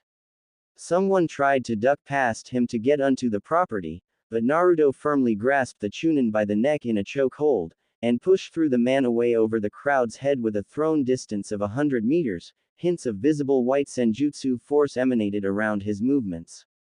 I shall go about living my life and minding my business, and all of you should attend to yours. The Uzu Namikaze spoke clearly and stark evenness to the crowd of civilians and ninja alike as he gazed at them with toad-like eyes. Leave me, and my companion be. He gestured to the Suna ambassador who exited behind him and stood slightly behind him, in case anyone decided to risk throwing something. None did anything of the sort as the crowd of around 3 or 4 dozen trickled away before mass leaving in all directions away from the pair, and Naruto nodded to himself. Fine. Matsuri, please lock the gate. She was slightly startled to hear him address her like that. He said nothing alluring or repulsive, but he commanded such a presence that she did the task immediately, without any room for complaint or comment. He formed the ram seal, and after a period of 5 seconds, felt a potent pulse of nearly visible chakra radiate from his person that lifted the dust and disturbed the foliage of shrubs and trees. His task completed, he beckoned to her. Shall we go? Without even waiting for her answer, he started walking away from the direction of the commercial area of the village. The compound was in the east, the commercial area in the center, the residential districts mostly ran along the western and south ends, and the training grounds took up the north, along with everything else. The road they were on only went in 2 directions. One lead to commercial, and the other, she'd never gone in that one before. Where are we going? She asked in trepidation. I'm going to see the others of my generation. He answered without turning back to her to speak. They're all together. Do I have? No, you don't have to follow. He interrupted. You're free to make your own decisions. She was seriously considering making a run for it to get away from this stranger, but resisted the urge. All come. He didn't acknowledge the answer as he continued walking. So, we all know then, I take it. Tenten told Hinata. Your cousin just closed up, man. She's just there. Like some kinda mute person and deaf person. Why would you tell her? Neji felt his blood pressure spike as Kiba tattled on Tenten, who suddenly decided that she had to go. However, the sense that she was running away from a problem which was her teammates' wrath when they met 4 times a week told her that it was a bad idea. I felt that since pretty much everyone was in on it. She's infatuated with him. What do you think this could do to her? If anyone were to have told her, it would be him. Not hearing it from someone else. The Hyuga was uncharacteristically emotional as his eyes swiveled to see Hinata seated on a log under a tree around 30 yards away in the shade. Frankly, this has been nothing but a massive pile of. Take it easy, Neji, Ino cautioned. Besides, I think Tenten's right. It wouldn't be fair if everyone else knew and not her. Shikamaru, who was lying on the ground close by, yawned. You have no idea how wrong you are. I asked my dad about it. It turns out that all of us from this generation weren't meant to know. It's an S-class secret, and no matter what kind of standing we have, our heads will roll if we talk about it so freely. If Naruto gets pissed at us, you think he'll kill you?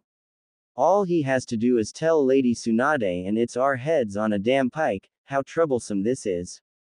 Whoa. Tenten held up her hands. I could get executed for telling you guys. You and Lee, Shino said in monotone. Why? Because he told me and Ino, and he was quite vocal. Shikamaru had a panic attack as he heard the Aburame. Lee, who normally shouts everything, told the biggest gossip girl in the village. Hey, Ino defended. I'm taking offense to this. And besides, I went to my 2-san straight after, and he set me straight already about not telling anyone. And Lee was a bit more discreet than usual. It was just us in the flower shop. Shino was there getting rid of the insects that ate the plants, and Lee came in and told us. Akamaru barked repeatedly and Kiba frowned. Akamaru says he heard you tell Sakura. But it was fine, 'cause Sakura told you that she knew already. Neji glared at the platinum blonde who had the decency to look ashamed as she muttered about dogs minding their own business. So, to recap, everyone told everyone, and only Naruto, Sakura and Choji, who is also in on the secret, are unavailable currently. Sakura's working at the hospital and Choji's with his dad helping out in the Akamichi restaurant, Ino volunteered. And Naruto's holed up in his fancy new palace of a home. He's the most sought after guy in the village.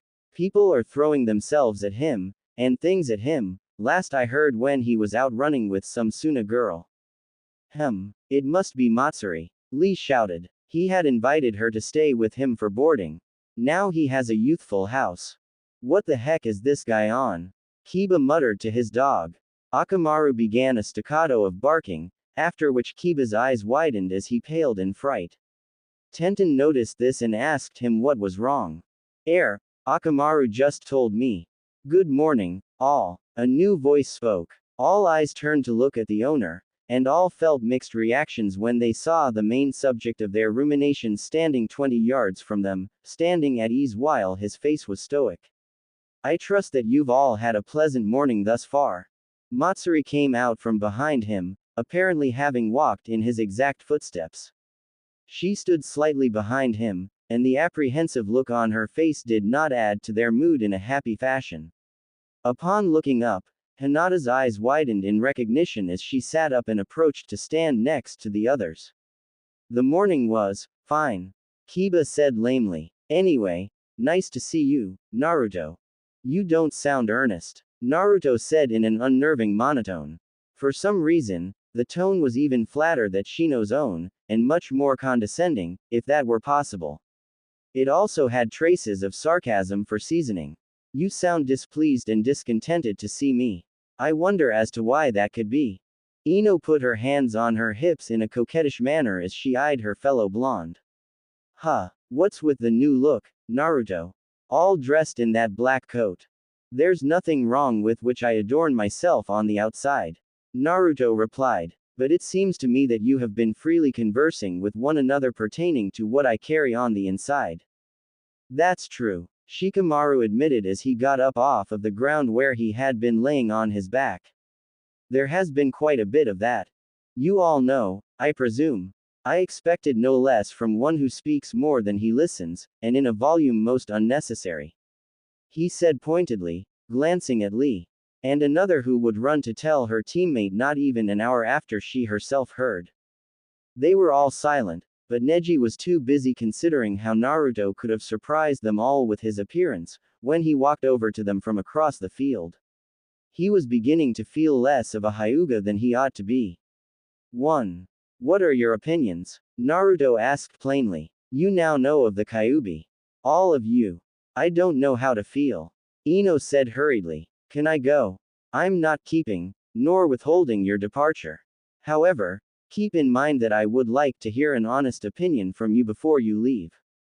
He answered. I will not delay you, but it would serve you well to know that failure to state your feedback, or if it's a rejoinder, he trailed off. After Ino asked Neji discreetly what the last word meant and he told her that it was basically a negative reaction to something. I may perhaps hold it against you.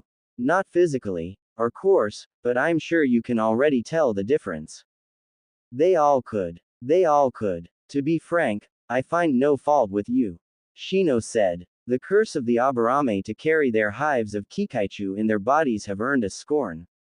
To know that you share a similar burden, adds only respect to which I already had for you. Naruto nodded to this and turned to Shikamaru. The Nara merely yawned disinterestedly. I don't care. But if you try to rip me to shreds, then I will. Naruto actually smiled grimly for a split second before it fell back into dry expression. He then turned to Tenten, who cringed. Neji talked to me about how cool you were, and I suppose he's right. You deserve better, and I hope that nothing changes between any of us. Yosh! Lee cried. And the beast that he and Gama-sama transformed into fought Gaara's Shukaku of the desert. In fact, I wish I had a beast of my own to have such youthful power. Naruto frowned at this. You wouldn't like it, Lee. Believe me, Neji. I'm fine. Really. Really. Besides, if you weren't under your own control, you could have poisoned me. But remind me to kick your ass after you made me take a hit for you from Matsuri. Neji said with a jesting undertone. This was also highly unexpected of him, and the others drew strength from it. Naruto, Ino began. Hi. To be honest, when I heard, I became afraid of you. I still am, and this side of you right now just isn't changing that. Perhaps I should release the seal holding back the Kyuubi. He keeps griping at me to do so. No. They all shouted. Ino threw out all caution to the winds and continued hurriedly. You're fine, you're fine. That's not convincingly honest. Thanks for holding back the beast, okay. Although I have so many questions. And you'll have your answers. Inuzuka, said Inu clan member suddenly felt put on the spot. He sighed. Words escape me. He quoted. Bad or good? Shikamaru asked. Naruto, you're alright, man. But with all that power you've got, I'm Chunin, and you're still a genin. You'll have your clash with me to decide if rank is that important. Hinata. And all breathing among the present nin ceased, save for Hinata and Naruto. Even the wind stopped blowing, and the birds stopped chirping. All sound had abandoned the planet while the two people gazed at each other fixedly. Quote, comma, quote. Quote, comma, quote. Quote, comma, quote. Quote, comma, quote. To be honest, the girl spoke clearly. I didn't know what to think. At first, I wondered if I should hate you, but I can't find it in me to do that. Suddenly, everything made sense. The villagers' entire general outlook towards you, and the loneliness you seem to have wallowed in. It made me angry at myself for my weakness and my inhibitions for not being there beside you when you needed someone. That's when I realized that I don't care that if you were a Jinchuriki. I didn't care that you held a curse. Her volume had steadily increased as she gained confidence in her speech.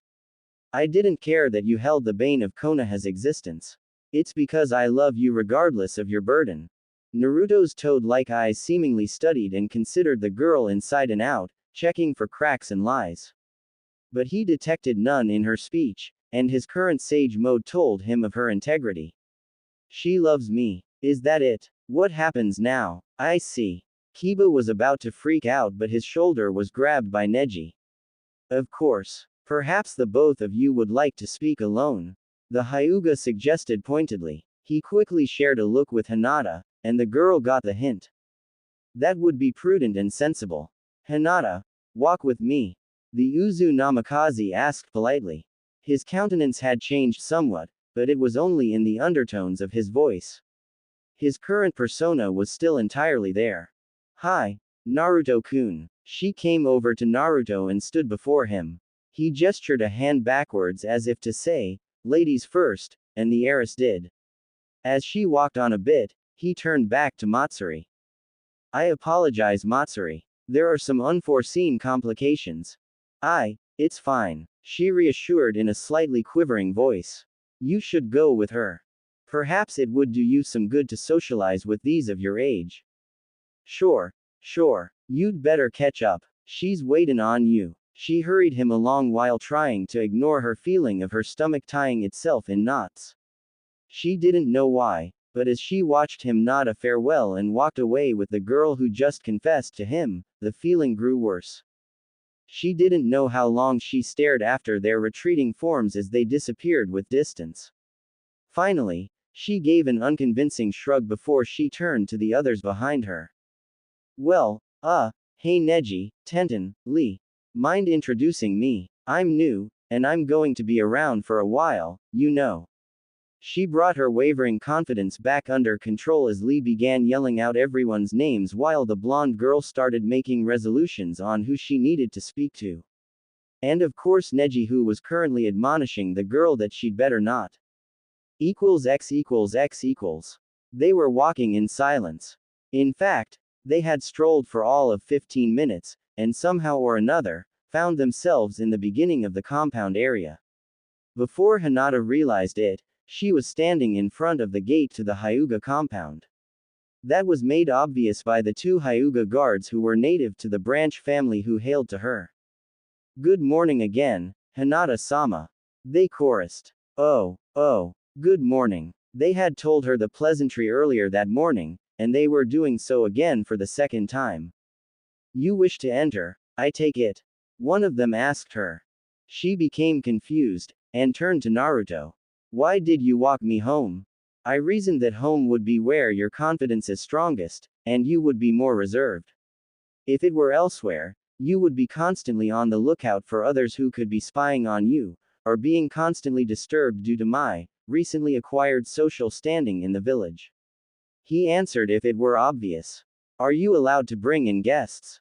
Although you are the heiress, I've heard that Hyuga are a bit territorial, in a matter of how many people I've heard are allowed access. I've never had, before. This is a first, she mumbled. The Uzu Namikaze turned to the guards who were having mixed feelings as to what they should do about him. 1. He was still practically the bane of Konoha. 2. He was now, well, the fourth Hokage's son, and 3. If he wanted to, he could just barge his way in anyway. And those amber eyes of his with the horizontal bar made for a rather intimidating stare, even more than their own when they had their Byakugans activated.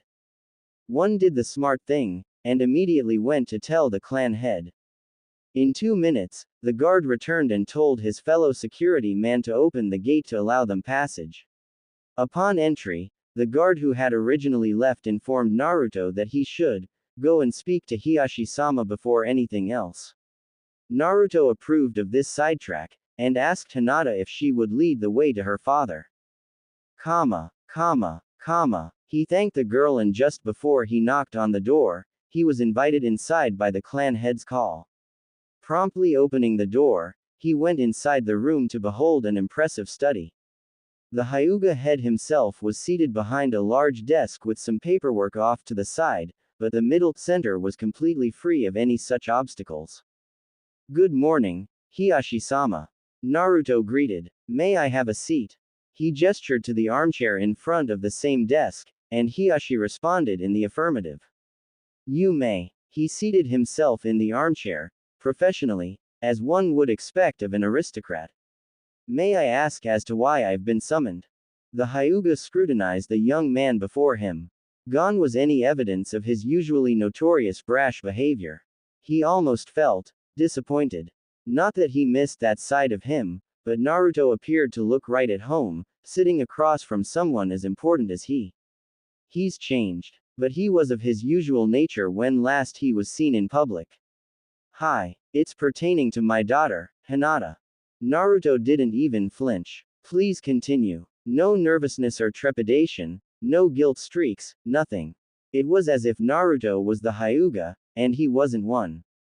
You wished to be her guest on the compound. I'm inquiring as to why you would request such a favor.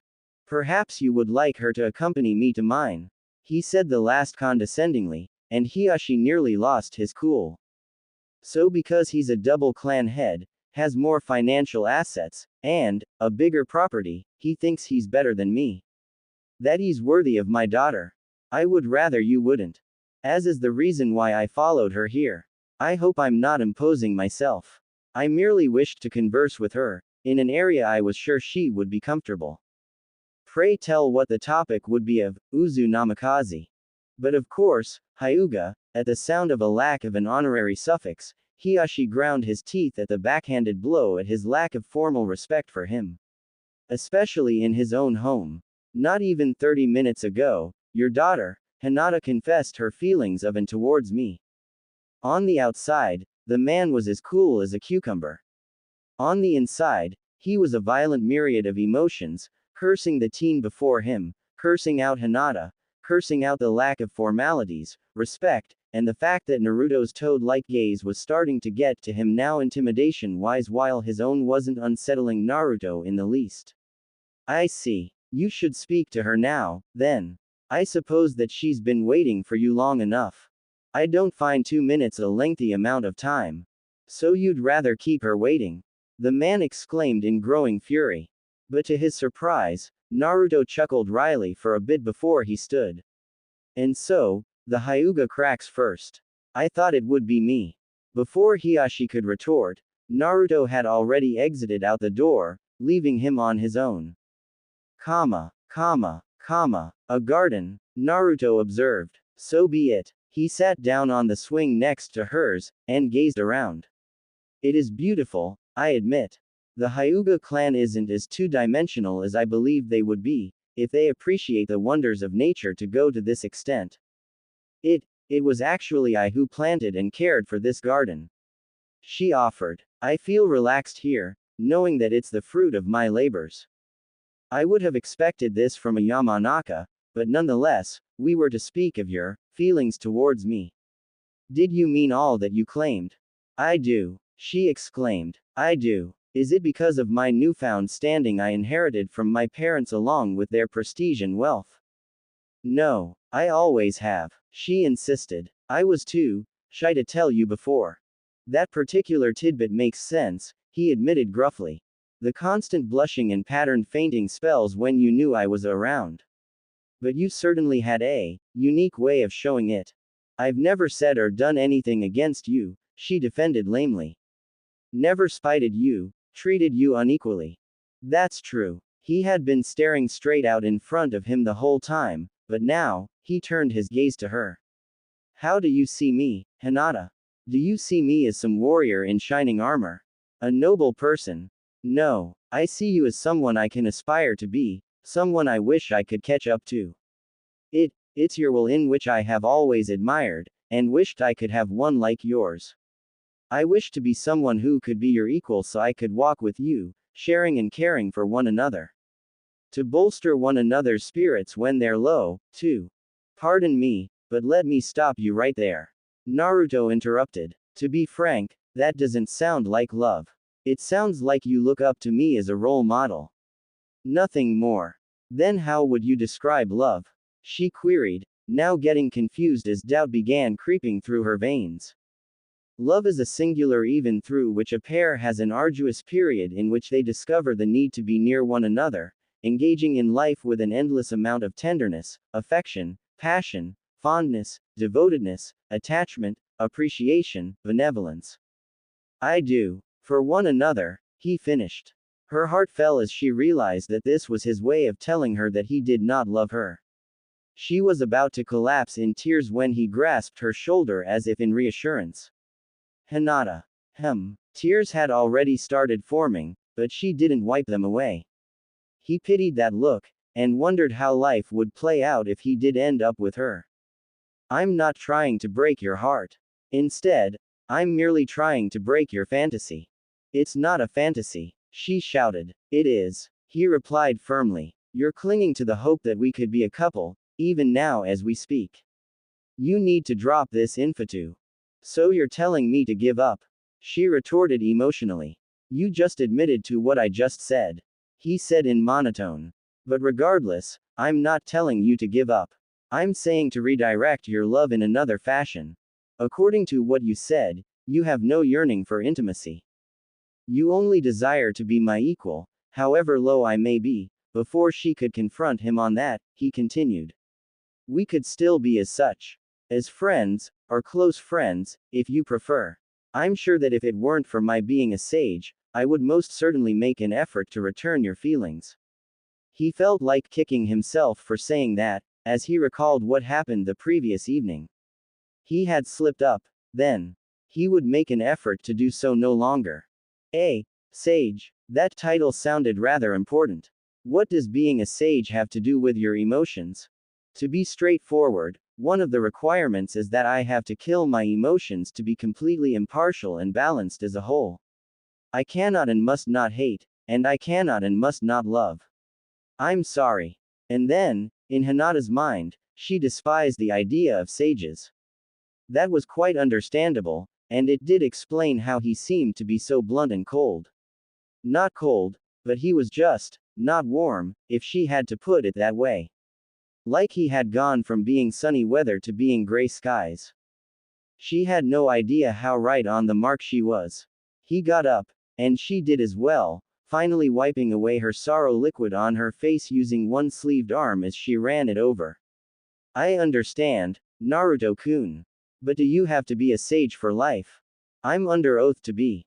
He said simply. But hi, friends. Perhaps next time when you see me, you'll join me, and not hide behind some obstacle while using your Byakugan to watch me. She blushed heavily in embarrassment. Anyo, I'm joking, he said in the same monotone. I suppose that you can't tell from my current tone. But as you can see, I'm no good for you. As you are now, you could have anyone you wanted in the village. Why waste it on me? You're worth it, she responded matter-of-factly. I wish, he answered succinctly. Perhaps later he would regret those words, but for now, at least she wasn't having an emotional breakdown. That, he was grateful for as she followed him to the gates so he could leave. X. So how did your day go? Fine. Sure. She felt like tearing out her hair. What's up with the attitude, huh? Do I offend? He asked blandly in his becoming disturbingly familiar monotone. No, she confessed. But it's like you're bipolar or something. What's up with that? I'm a sage. This is how I'm supposed to carry myself. It had been a trying day, one in which Matsuri had discovered why she never opted to par with Lee, chat with Ino, laze with Shikamaru, count insects like Shino, learn to speak dog with Kiba, throw weapons all around with Tenten and stare at everyone as if they're crazy like Neji. To be delicate, Naruto had some very colorful associates. She even heard there was another who was supposed to be there, but he ate like a horse. In fact, never mind the horse. That was an insult to horses which were on smaller diets than he. And while they were colorful, her host who sat in the kitchen reading a scroll seemed to be the exact opposite. She had to wonder where the excitable youth went. It's like he acted weird in one evening, and resolved to be like how she heard Gaara used to be. Wait, Gaara, don't I usually say, Lord Casecage? Well, if that's the case, sages must be boring, she said carelessly. Where's the guy who was all about being crazy and fun and abnormal, huh? Just one day, and I already miss his goofy side. Perhaps you should attend a social event in commerce, he suggested. Seeing as my company is too tasteless for your standards. Just be sure to lock the gate behind you. We wouldn't want a repeat of this morning. She huffed to herself. Fine. Without further ado, she retreated to the living room where she drew on her sandals and stepped out, closing the door behind her. She inhaled deeply the scent of the jasmine, before striding confidently to the gate. The gate was quite a distance from the main house where they resided, around 130 to 50 meters. She thought nothing of the distance, but kept glancing back to see if he would run to come tell her it was all some big joke. She briefly wondered why she would even entertain that notion, but she soon ignored it. At least Ino had told her that there was a social tonight being put on at the Nara compound, and she might as well go check it out. If not for the social, but to see where Tamari had stayed, in comparison to Naruto's place. There it goes again, she mumbled heatedly with a groan. She grasped the large bolt and unchambered it from the hold to open the gate. As soon as the gate was opened, she felt her wind knocked out of her as she was tackled head-on in the stomach. Oof. She landed on the ground flat on her back, and immediately pulled out a kunai from a holster she kept on her hip. She barely had it up in time to block her assaulter's own and sparks gashed. In the brief clash, the sparks lit up their locality, and she saw Asuna hit I-8 on the woman's forehead. What the? She kicked up to throw the person off, but failed miserably as the person gripped their kunai to stab her in the neck, while grabbing her kunai arm by the wrist. In the sense of better sacrifice, she raised her hand to stop it, but she wasn't entirely prepared for the feeling of steel to slice into the flesh of her palm as she held on to the bladed portion to avoid having a new way to breath through her throat. Gah! The attacker growled in anger as they wrenched her wrist to get rid of the kunai in her right hand. She held on, although she could feel the wrists in her bone crack. This person was exceedingly strong. Strong. Naruto. She yelled at the top of her lungs. Help. The offender grunted as they pulled the kunai they had in her palm in a sawing motion to get her to let go. She gritted though agonizing pain as the razor-edged ninja tool cut her hand to the bone and blood dripped freely onto her face and eyes like an absolute nightmare. But in her ebbing resolve to keep hanging to the knife, her hand slipped closer to the hilt which exposed the point. The attacker pressed on with this advantage unto her throat.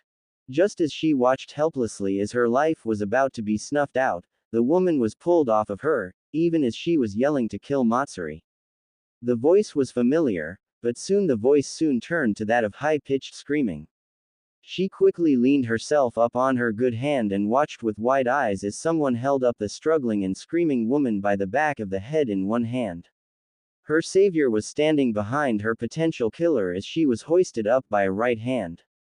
The woman screamed for an agonizing 5 seconds before her head exploded in a shower of gory blood and brain matter, just as Matsuri turned away. When she turned back fearfully to look again at the development, she saw the blue chakra sphere of a Rasengan sitting in the hand of her savior, and illuminated the blood-spattered form of Naruto, a grim look on his face. The Rasengan soon flickered out, but her mind continued to paint his bloodied image in her mind. "Are you alright? Better. Better. I can't feel a thing." "That's good to hear," Shizune answered with a relieved smile. "Now then, Naruto, what were you thinking?" Tsunade yelled the question. "I wasn't," he answered blandly. "I acted on base instinct, and as much as it appalls me to say this," he looked up and stared at the Hokage with amber eyes. "I don't regret any of it. If I do, it's most likely my late arrival to stop Matsuri's bodily harm." "That sounds a tad personal." "Why?" the Suna Kunoichi asked herself. Even the Hokage asked this question aloud, and the Uzu Namikaze answered it, albeit unsurely. Perhaps it's because it happened on my property. She's supposed to be safe in the reputedly most secure place in the village, even more so than your own home, Hokage-sama. The fact that they breached my home to harm my guest was reason enough. It was a travesty." "That's true," Tsunade admitted. "Sounds plausible. But forming a Rasengan inside the head was brutish, unnecessary and inefficient, even if it were the only option. Not only will we never know the woman's identity, but a kunai could have gotten the job done for a kill, or just simply knocking her out. Why go so far? Just retribution," Shizune muttered to herself, but only Matsuri heard given by her proximity. "Naruto's getting awfully overprotective of Matsuri. First he threatens Tsunade-sama and her guards, and now he goes too far just to save Matsuri. Overprotective of me, Matsuri." Tsunade announced her name, startling the brunette out of her thoughts. Hi. Kakashi already filled me in on the situation in Suna, and why you're the ambassador here. But before we get to that, are you sure you didn't recognize the person?" "No. It was too dark. Would you be able to recognize her in a picture? We need to notify Gaara, and I'm not about to just tell him that you got attacked." The end. Incompetence. Naruto, shut your damn pontificating. This is mostly your fault. For the love of Kami, you blew up the woman's head. If you had just taken the time to analyze the situation while Matsuri was seconds away from perishing. Tsunade groaned while slapping her forehead in exasperation. "Naruto, you're impossible. Get lost." The Uzu Namikaze merely nodded once before he left in a body flicker out the window, leaving the Hokage baffled that he had actually listened. And it was Hokage-sama this or Hokage-sama that. Where did this Naruto come from? Shizune. No drinking on the job, ma'am. You're impossible too. I need to get Naruto distracted. Tsunade hemmed and hawed, wondering what she could do. Perhaps give him a mission to do. Matsuri suggested. That could work, Kato agreed. He always throws himself into anything he does. But Matsuri, did you do anything to him to make him act the way we're seeing? No, I didn't do anything, I swear. Nothing. Tsunade asked dangerously. He's acting strangely, I need to send a message to Jiraiya. Find out what the hell's wrong with him, if this is related to him being a sage. In the meantime, if Naruto were to leave on mission, are you sure you can manage to be in that house alone? I'm the only one who can actually set foot on the compound or even walk about freely on it besides Naruto without the risks of dying. Matsuri assured. No one else can and will come in to do anything, so long as they don't lay wait for me at the gate. I never understood how that worked, Shizune complained. Other people can't even touch the gate without dying, or even jump over. How come it allows you to go over there? I'd like to see it. I don't think it's my place to say how and why. The Suna ninja protested. Besides, I'm sure that if everyone and anyone were meant to know, he'd tell them himself. Then what makes you so special? Tsunade asked with narrowed eyes. She had to admit that she felt a bit jealous. Didn't Naruto trust her to allow her passage as well? Me. Special. I dunno. I have to admit, Naruto's a bit of a pity case, but I'm his friend if that counts for anything. The two medic nin shared a look while nodding. I see, the Senju answered with a nod. I don't think Naruto's going to leave without you on the mission.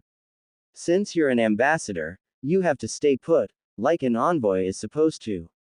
Are you saying he wouldn't leave me behind? Then what am I supposed to do? For starters, I don't think I approve of Naruto's state. If you even have an inkling of an idea as to change him back, I'd appreciate it. Tsunade mumbled. Hell, maybe the way he's acting now the reason why Jiraiya always insisted that his reasons of not completing sage training were personal. I always thought it was an inability. Maybe I'm overthinking this, but if I'm right, then Naruto will have to stay as is for the time being. Tsunade-sama, if Naruto-kun is acting more maturely and reserved, isn't this a good thing? Shizune piped up in a suggestion. Her mentor merely turned to her stiffly with a raised eyebrow as if to say, really? The raven-haired woman then nodded unsurely, making the Hokage sigh. Shizune, to be frank, currently, only his looks alone and not his attitude reminds me of Nawaki. It's disturbing. Disturbing indeed. X equals X equals. The Kyuubi howled and thrashed against the seal of the gates, but it failed to budge a single inch. What went wrong? It was getting loose. Now it's secure. The beast finally stopped before settling on its hind legs, pausing to gather all of its rationality. It was getting weaker up until he recalled his blasted teacher's literature. Or was it after? He somehow changed his mentality during the night to resist and repress all forms of emotion. He's regained control. That was a word he truly despised. If he remains like this, I may never escape this torment. It wasn't as if he had anywhere to be, anywhere to go before a deadline. He had nowhere to go, but it was the principle of the matter. A jailed man would even trek through the most expansive desert without water or provisions by crawling if it meant being free. The nine-tailed kitsune felt the same way. But then, its container had unconsciously strengthened the seal. Kyuubi needed to influence him somehow to get him to release it. He had a vast knowledge of how the Naruto's body worked. Emotions, physicality, hormones, all he needed to do was to find a way to exploit a crack such as one of these, make the boy excessively emotional, and he'd soon be destroying a path to get to wherever the hell he wanted to go. Go where he wanted. Go where. It didn't matter. That Suna girl with him. He suppressed my influence by using memories of her upon which to meditate. He bonded with her in some manner, controlling the seal with varying emotions. But by pushing her away somewhat in his current state of mind, he regained control. By behaving like his typical numbskull tendencies, it gradually weakened. A wide and rather sinister toothy grin came to be on the demon fox's maw, reminding one first and foremost that it was a predator initially. Yes, that's the answer. All that is required is a little seed of uncertainty. That's all I need to escape this keep. X equals X equals, 1 week later. Matsuri groaned as she saw him wearing the black cloak yet again. Damn, have you ever taken that thing off to wash it? I have, he stated evenly. I do it every night before going to bed. Matsuri shook her head slowly to indicate disapproval. You need more variety in your wardrobe. My predominant battle clothing color used to instill is orange. You should be grateful for seeing me in black.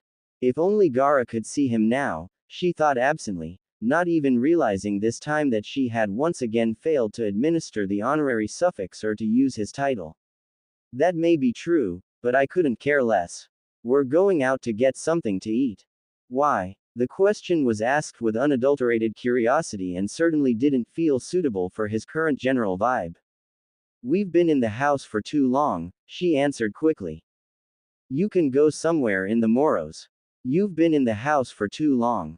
I can go somewhere in the morning. The conversation was rapidly turning into an argument of sorts with rapid-fire responses and jabs. Don't you want to eat something that you haven't had to slave to cook for? I can use shadow clones. They're extensions of you and they don't want to do it. How do you know that I don't want to cook, thereby coming to the conclusion that they don't want to? Because I know you, she half yelled in exasperation. You don't want to cook. Naruto grumbled with a scowl. Lucky guess. What does she mean? Know me. She knows some of my character traits, and not much else past that. But then again, my life hasn't that much to offer by means of detail. Well, you can cook something. I don't want to, she answered in deadpan, as if she had rehearsed it. In fact, she had practiced this whole conversation in her head and had an endgame in mind.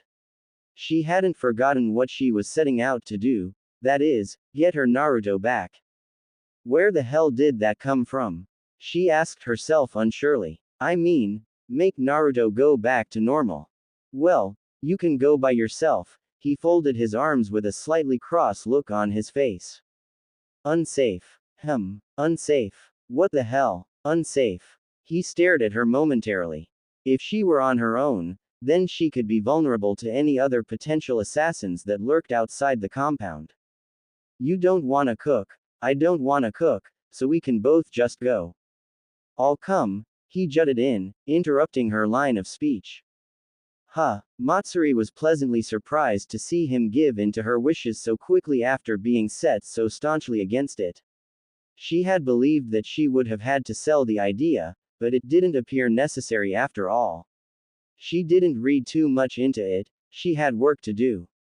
Well, let's go then. X equals X equals. So just to be clear, to be a sage means that you have to be completely balanced. No loving and no hating. That's right. That sucks with a capital F, for foo. Yeah, a lot of people share your view. He answered abruptly. But one can't deny that it's a necessary evil to be one of my stature.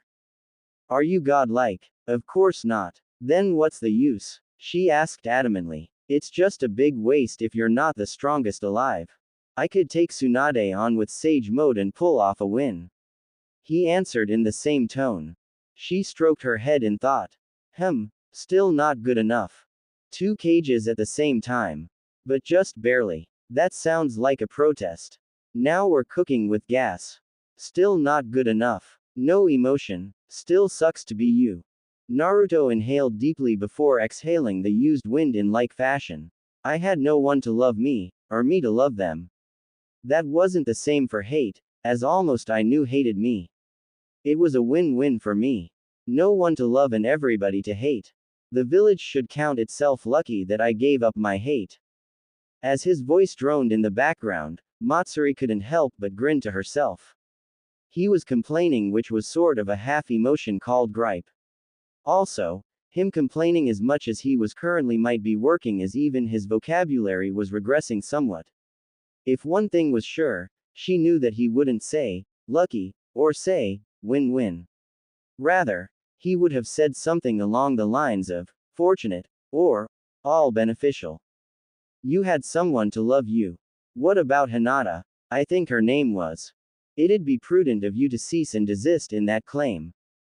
Damn, he was cracking. What did he say to her? Is he over that already? Matsuri asked herself in thought worriedly as she half bit a finger in nervousness, hoping that she didn't just kill all of her progress. I need to try another angle. We're here. Naruto stopped and looked up to see that they were in front of Ichiraku's ramen stand. I should have known that. That what? If you could out-eat everyone else's patronage put together, it means that you love their food beyond the extreme. Come on. She grabbed his hand at the wrist, trying to create familiarity from his previous gags. The reference was lost on him as she tried to pull him unsuccessfully as he didn't budge an inch. Perhaps if she could ever have the strength to overpower his sage mode to drag him, he would have realized. Sadly, both cases weren't to be. Come inside, you damn statue. With a near unnoticeable shrug, he walked in stiffly behind her and sat on a stool. After seeing him sit in it, she opted to sit on the stool next to him. His reaction was to attempt to get up and head over by one stool to create a bit more space between them, but she stopped him by apprehending him by the shoulder. Sure, Naruto could have easily resisted it, but he let it stop him. No, stay. Am I an animal at your beck and call? He scoffed. Sorry. And that's a loss of temper, I guess. She mentally fist pumped and pressed on. Order you favorite. I'll pay. No, it's fine. It's on me. Fantastic. She smirked at seeing him redden in the face at the simple reverse psychological trap and believed that she could be able to change Naruto back to normal. There were quite a few morality issues that ran through her mind at this time. 1. Why was she trying to change someone's mentality simply because it didn't sit right with her? 1. Who's to say that his previous state was the abnormal one and all she was doing currently was pro-anti-normal? This is wrong, Matsuri whispered. But I don't care. The lowly audible speech made its way into Naruto's ear, making him perk up trying to think of what she meant. Naruto, you're a goddamn hypocrite. Excuse me, you feel nothing for ramen. You feel nothing for your comrades. He went interrupted once more. Konoha's just a place to live in by your standards. It's just where you live, not a place you fought to protect with your life, not the place you wanted to become Hokage of, it's just a location on a map. She uttered in an insistent voice and gave him no room to speak no more than a syllable at a break in speech. You don't care for anywhere, anything or anyone. I care about you. The moment would have been a bit awkward had it not been for the fact that Matsuri picked up right where he left off. I care about you too. But right now, you're kinda acting like an insufferable bastard who thinks he's better than everyone else. I never had the notion. You never said you hadn't. She continued in a serious tone. It's like if you see someone wearing a dress you automatically assume that it's a girl. The person never said they were a guy, so what were you to think? It's the same way with you. I have to be a sage. It's my duty, my responsibility, my curse, she interjected eagerly. Because for all that power, you don't even like it or approve of it. He clenched the bridge of his nose with the fingers of his right hand while gazing intently at his companion. Ayame and Tuki were nowhere to be seen, but it was easy to say that they would be in the back listening. That's true. Then why would you? Personal reasons. Fair enough, she conceded with a groan. But you obviously still feel emotion and all that, why would you act that way? It wasn't an act, he responded eerily. He let his constant sage mode ebb away, gradually losing the facial visual characteristics. It was then that Matsuri had never been so relieved to see blue eyes. She'd never take him for granted again.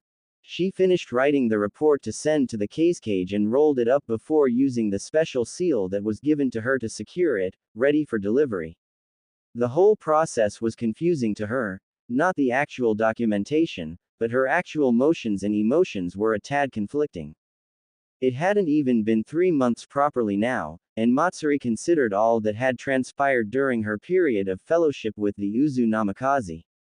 She knew that she didn't love him. What frightened her was that it was possible she was in the mid-process.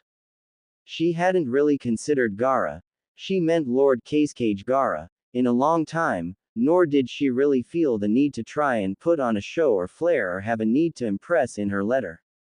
Instead, she was being pestered by a certain blonde who kept absently pulling on her to follow him. She somewhat allowed him to do it while pretending not to. It was the usual, didn't I tell you to stop calling me dear? Or, quit yanking on my arm. She loved the attention, she actually appreciated its presence. And Naruto even more. Am I falling for him? That's not a bad prospect, actually. But I can't really allow myself to go through with it. I mean, what about Gaara? She slipped up again. She mentally slapped herself. Nah, maybe it's a sign. It probably signifies that I'm not in love with Gaara as I first thought. Well, there I go again. I keep forgetting to use his honorary suffix in his title. I think that's a case all for itself. It's not that I'm forgetting him, but Naruto keeps reminding me that all I've done was just to impress him, not to mention that I was basically putting myself up for show for him. Now quite like that, but all the things I've done to get his attention.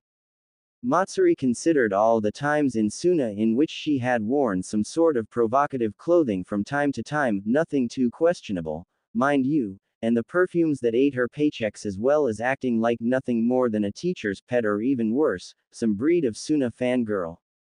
Well, that's not too much of a shock, now that she thought about it. She needed to start bettering herself. She was a kunoichi, for crying out loud. She got attacked trying to leave a place of security and nearly got killed. If Naruto hadn't been there.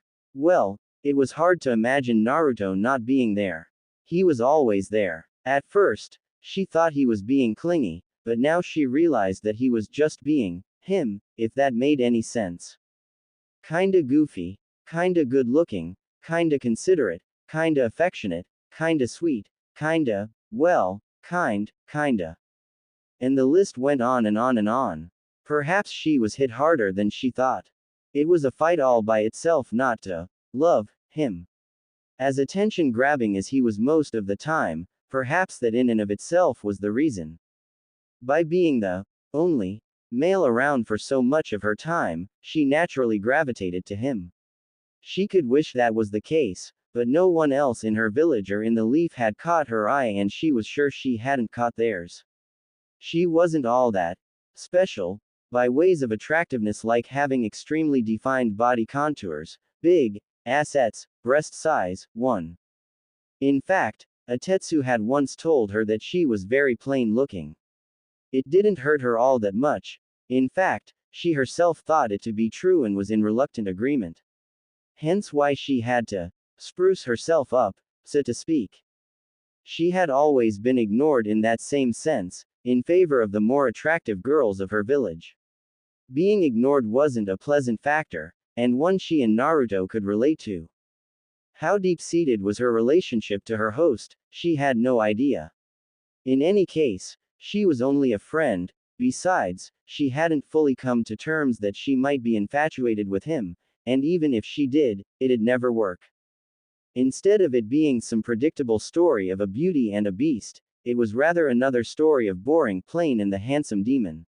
She had nothing to offer and he was the Jinchuriki of the Kyuubi, the son of Minato Namikaze, the fourth Hokage, one of the remains of the Uzumaki bloodline clan, and not to mention the last but not least, a sage. She had had a lot of time to read a few books about the particular mode, titled during when Naruto was in his phase of being in said state.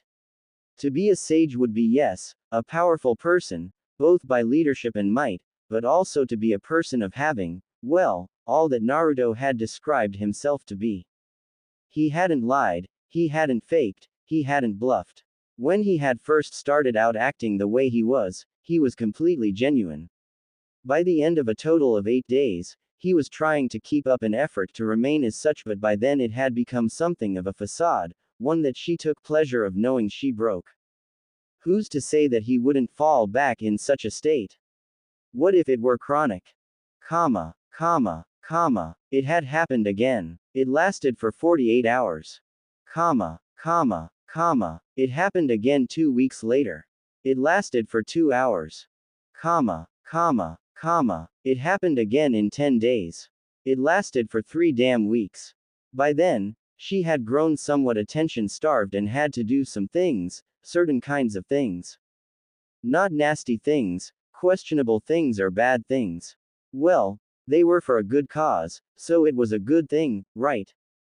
Not entirely. If he had a responsibility of a sage, wouldn't it make her a bad person by corrupting him to have emotions? Wasn't it also a bad thing because causing him to have emotions was to assuage her own selfish needs?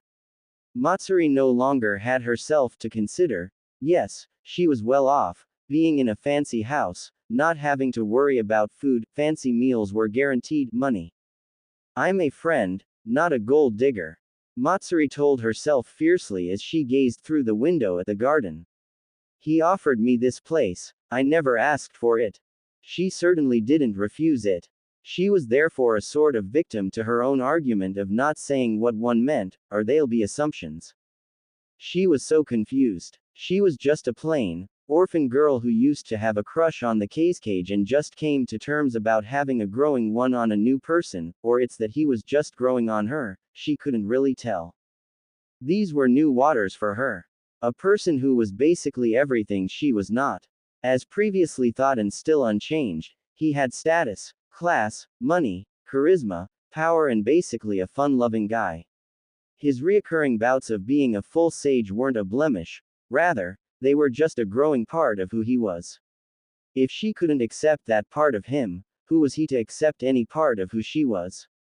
Matsuri moved away from the window to cease her admiring of the garden.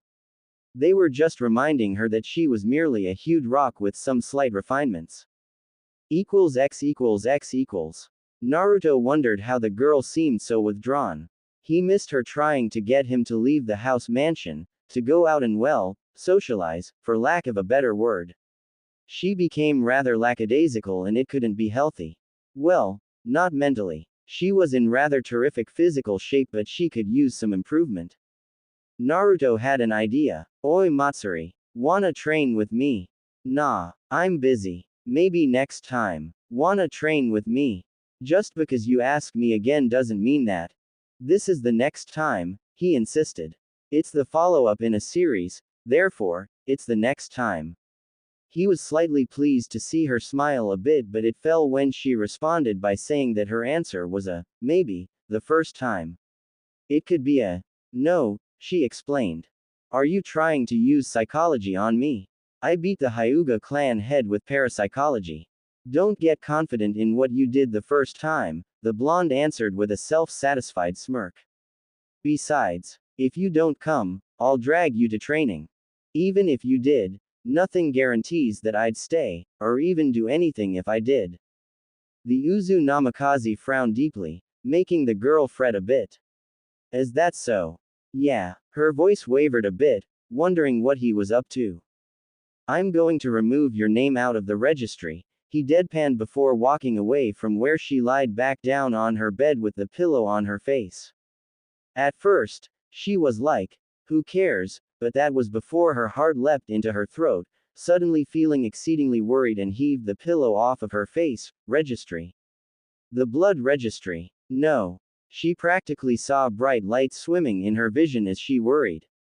Oh no, oh no no no. She was out of her bed like a bullet and the door in similar fashion. Slamming her bedroom door closed, she sprinted through the upper levels of the house to the living room where all the rooms converged. And where the main exit was. She was at the upper banister when she saw him in the living room below, walking purposefully to the door. In her panic, she swung her legs over the barricade, pushed off and allowed herself to fall to the ground, landing perfectly on the balls of her feet. He had just barely turned around to acknowledge the sound when she dived over the couch and tackled him at the waist, knocking his air out of him. His next response was that to throw her off through the space of the back of the couch, the darn thing flipping it over her like a lid as he got back to his feet, dusting himself off dramatically. Tisk tisk. The couch was thrown aside and Naruto found himself with the rope of a johio hooked around his right ankle and pulled savagely, drawing blood and tipping him onto his backside before the johio was retracted by a smug kunoichi who hid behind the couch. Naruto growled in frustration and leapt to his feet and hefted the couch and throwing it aside, revealing her location. She was immediately the victim of a datapa that took her off of the ground and blew her flat against the far wall where she struck her head rather painfully. Matsuri ignored the crushing externally caused headache in favor of advancing after the retreating blonde. He had just opened the door towards him when she kicked it closed with a thrusting stomp kick. She barely took note of the fact that they were barefooted as she promptly threw a punch to his neck but he knocked it away with a chop. In the same moment, he hooked the crook of his foot around her standing one and pulled it towards her, pushing her away from him with his other hand. smack dead center of her cleavage. She didn't take notice of it right away as she went with force of his push and rolled backwards over her back and the lateral side of her arm and stood again in one smooth motion. He was now undeterred on his way out the door, but to anyone who was on the outside looking in, they would have seen a hand that grasped him by the collar and yanked him back inside. After that, the sounds of grunts became plainly audible. The house actually shook as tremors were obvious to feel even in the ground. A lengthy silence reigned before it was broken by the girl in the house screaming, and the man was yelling in effort, and then, and then, Naruto crashed through a window upstairs with a crash and shattering of broken glass as it was apparent he had gone through while it was still closed. His upper torso was completely shirtless and as a result his chest and gut suffered cuts from the glass. His face had been saved by the sacrifice of his arms, which while they bled badly, they were rapidly healing. Matsuri herself at the broken window and leapt out after him, landing unsteadily but still managed to execute a flawless roll to negate falling impact. Naruto, are you crazy? No, came the cool response. I'm taking initiative so you can stop taking life for granted. And then he was off again. She sprinted after the blonde who took off in the direction of the registry building and could only feel the creeping horror of realizing the truth again, that his speed far eclipsed hers. She needed to do something radical to slow him down, not quite like trying to grab at him and only ended up with his shirt being practically ripped off. How she managed to capture that trophy, she had no idea. And the distance between them wasn't necessarily closing, but the one between them and the registry building was, so. She unraveled her johio from around her fist where she had woven it and hurled it a foot or two off to his left. As soon as the dart portion of the weapon had passed him, she tugged on it fiercely to the right, allowing it cut off his progress at the waist as a sort of trip wire. However, while it swung around him, she had a split second to decide where she wanted the spear end to go as it swung around him. 1. Either to continue to try tying him up, or to allow the dart to pierce his flesh and be liable to hurt him in some woebegone area. The particular area just so happened to be the base of the spine and was certain to stop him, or even kill him if that so much as. Time slowed as the window of opportunity was about to pass her. However, the thought of her actually being responsible of hurting him horribly or even killing him made her sick to her stomach. And yet, the dart made its way into the forbidden area. In a whirlwind blur of events, she found herself standing beside his bed in the hospital, staring down at the still body that lay there. Thankfully, it wasn't his corpse. But was, thankful, the correct phrase to coin the situation? He was paralyzed from the waist down, and she just stood there watching him stare at her with his magnificent blues while the Hokage herself was yelling at her, Shizune frowning like a thunderstorm, friends and comrades outside the door clamoring for her head and other such, little, things fading into the background. Tears welled up in her eyes in regret as her eyes scanned his form that lay there pitifully. The very person who boasted that he could take on a cage and pull off a win had lost the ability of locomotion. He'd be in a wheelchair or bed permanently and waste away for life. Thankful. As if. Naruto. She was cut off by his wheezing response. It's fine. But, it's fine. Besides, he raised his right arm in an effort to show off prowess. I can still arm wrestle you and win. That's something, right? I can beat the strongest girl I know at something. Tears ran heavily now, distorting her vision and making everything appear like a runny watercolor painting. I'm not supposed to try and hurt the person I loathe. You loathe him. The voice of Tsunade chimed in again at full volume. It was all that occupied her hearing, and it was at that point she felt something reminiscent of an earthquake. In her forehead, her soul sallied forth out of her flesh into an abyss of black that twisted and churned with her at the focal point, doing all it could to destroy her infinitesimally. It was succeeding, and as she felt herself being ripped apart, her head descended below the surface of the dark essence. She could barely gurgle the words. Love. I meant, love. And with that, she started awake in her bed. In her woes, she had tangled herself up in sheets that hadn't been strewn across the ground at the foot of her bed. Kicking off those that were still on her, she leaned her legs down and winced as she felt bruises here and there throughout her body. Sweat was also obvious to notice, as it covered her whole body in a perspiring sheen. She struggled to use her higher thought process to figure out what just transpired but ended up being more and more confused the more and more she used it. She went through the motions mechanically, re-sheeting, spreading her bed, then taking a shower and other such actions of personal hygiene. Finally pulling on a bra with her merino and knee-length tights, she strolled into the kitchen, giving Naruto a start as he was staring at his hand intently and flexing the palm, as if he were recollecting a memory of grasping something. When he saw her presence, he sojourned the deed and hailed her a tad nervously. "Mornin' Matsuri." "Good morning, Naruto." She sat at the table and as soon as she did, he had a plate of food in front of her. In the same breath, he was also seated beside her and his food dished up as well. "Do you want to grace the food this morning?" "Nah, you do it. I'm kinda having a bit of an episode," came her curt and succinct reply. He obligated her and shortly thereafter, he tried to pick up a conversation. "Well, didn't know you'd take me so seriously. I only wanted you to train with me. At least I healed overnight but I can still see some bruises on you."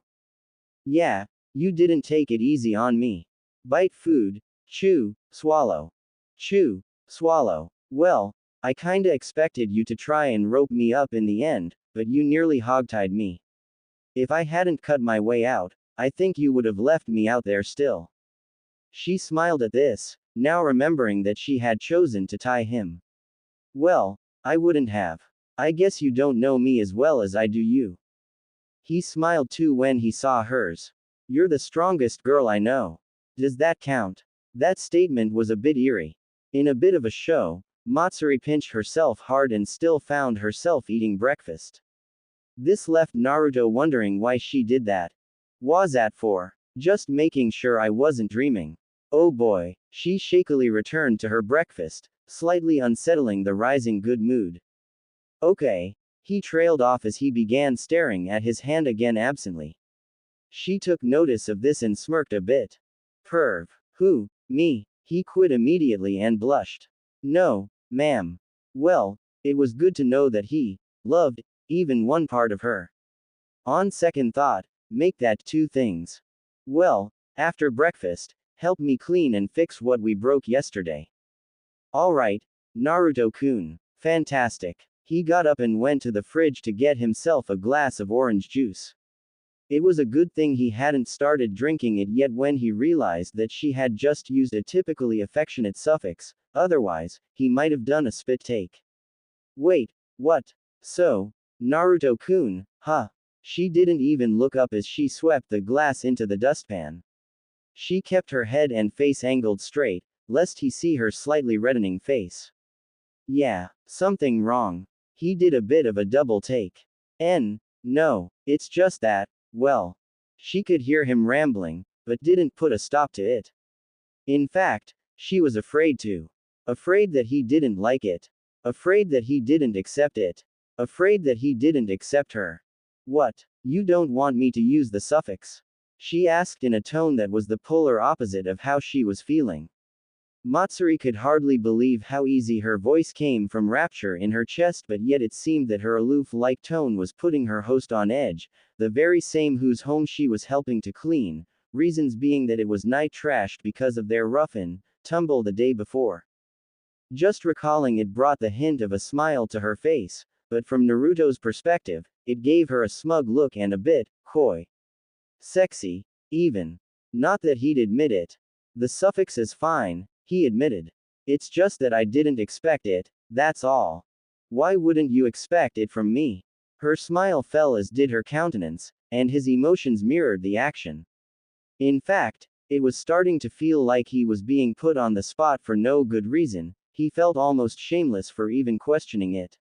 He even began to consider if he actually had a problem with her saying it, but instead, he had a problem with himself.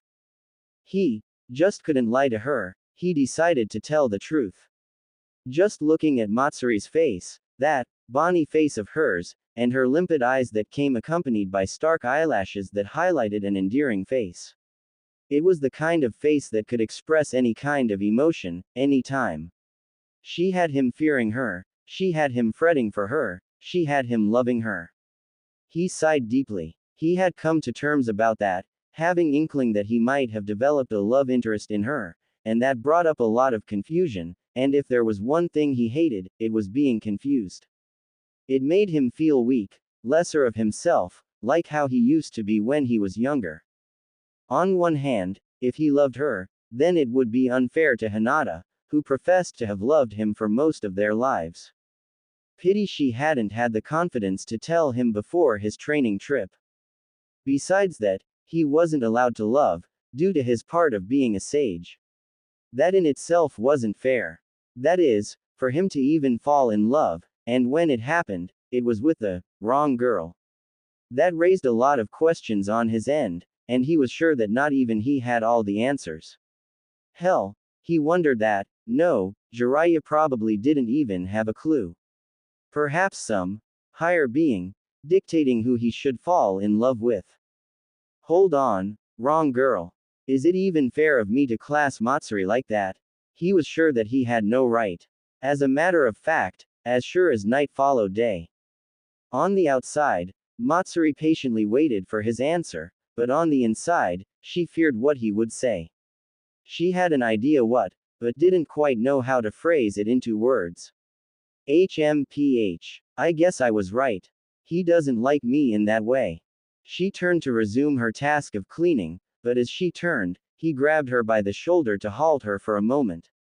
Instead, she shrugged him off and left the room, leaving a befuddled young man behind with an unanswered question, and even more unasked. What am I doing wrong? Did I do something? Is the problem me? Naruto finished the tidying of the entire household while Matsuri had left the property since that mid-morning. What am I doing? I'm just going through the motions. She's Matsuri, for Kami's sake. Why her? He didn't have a problem with, per se.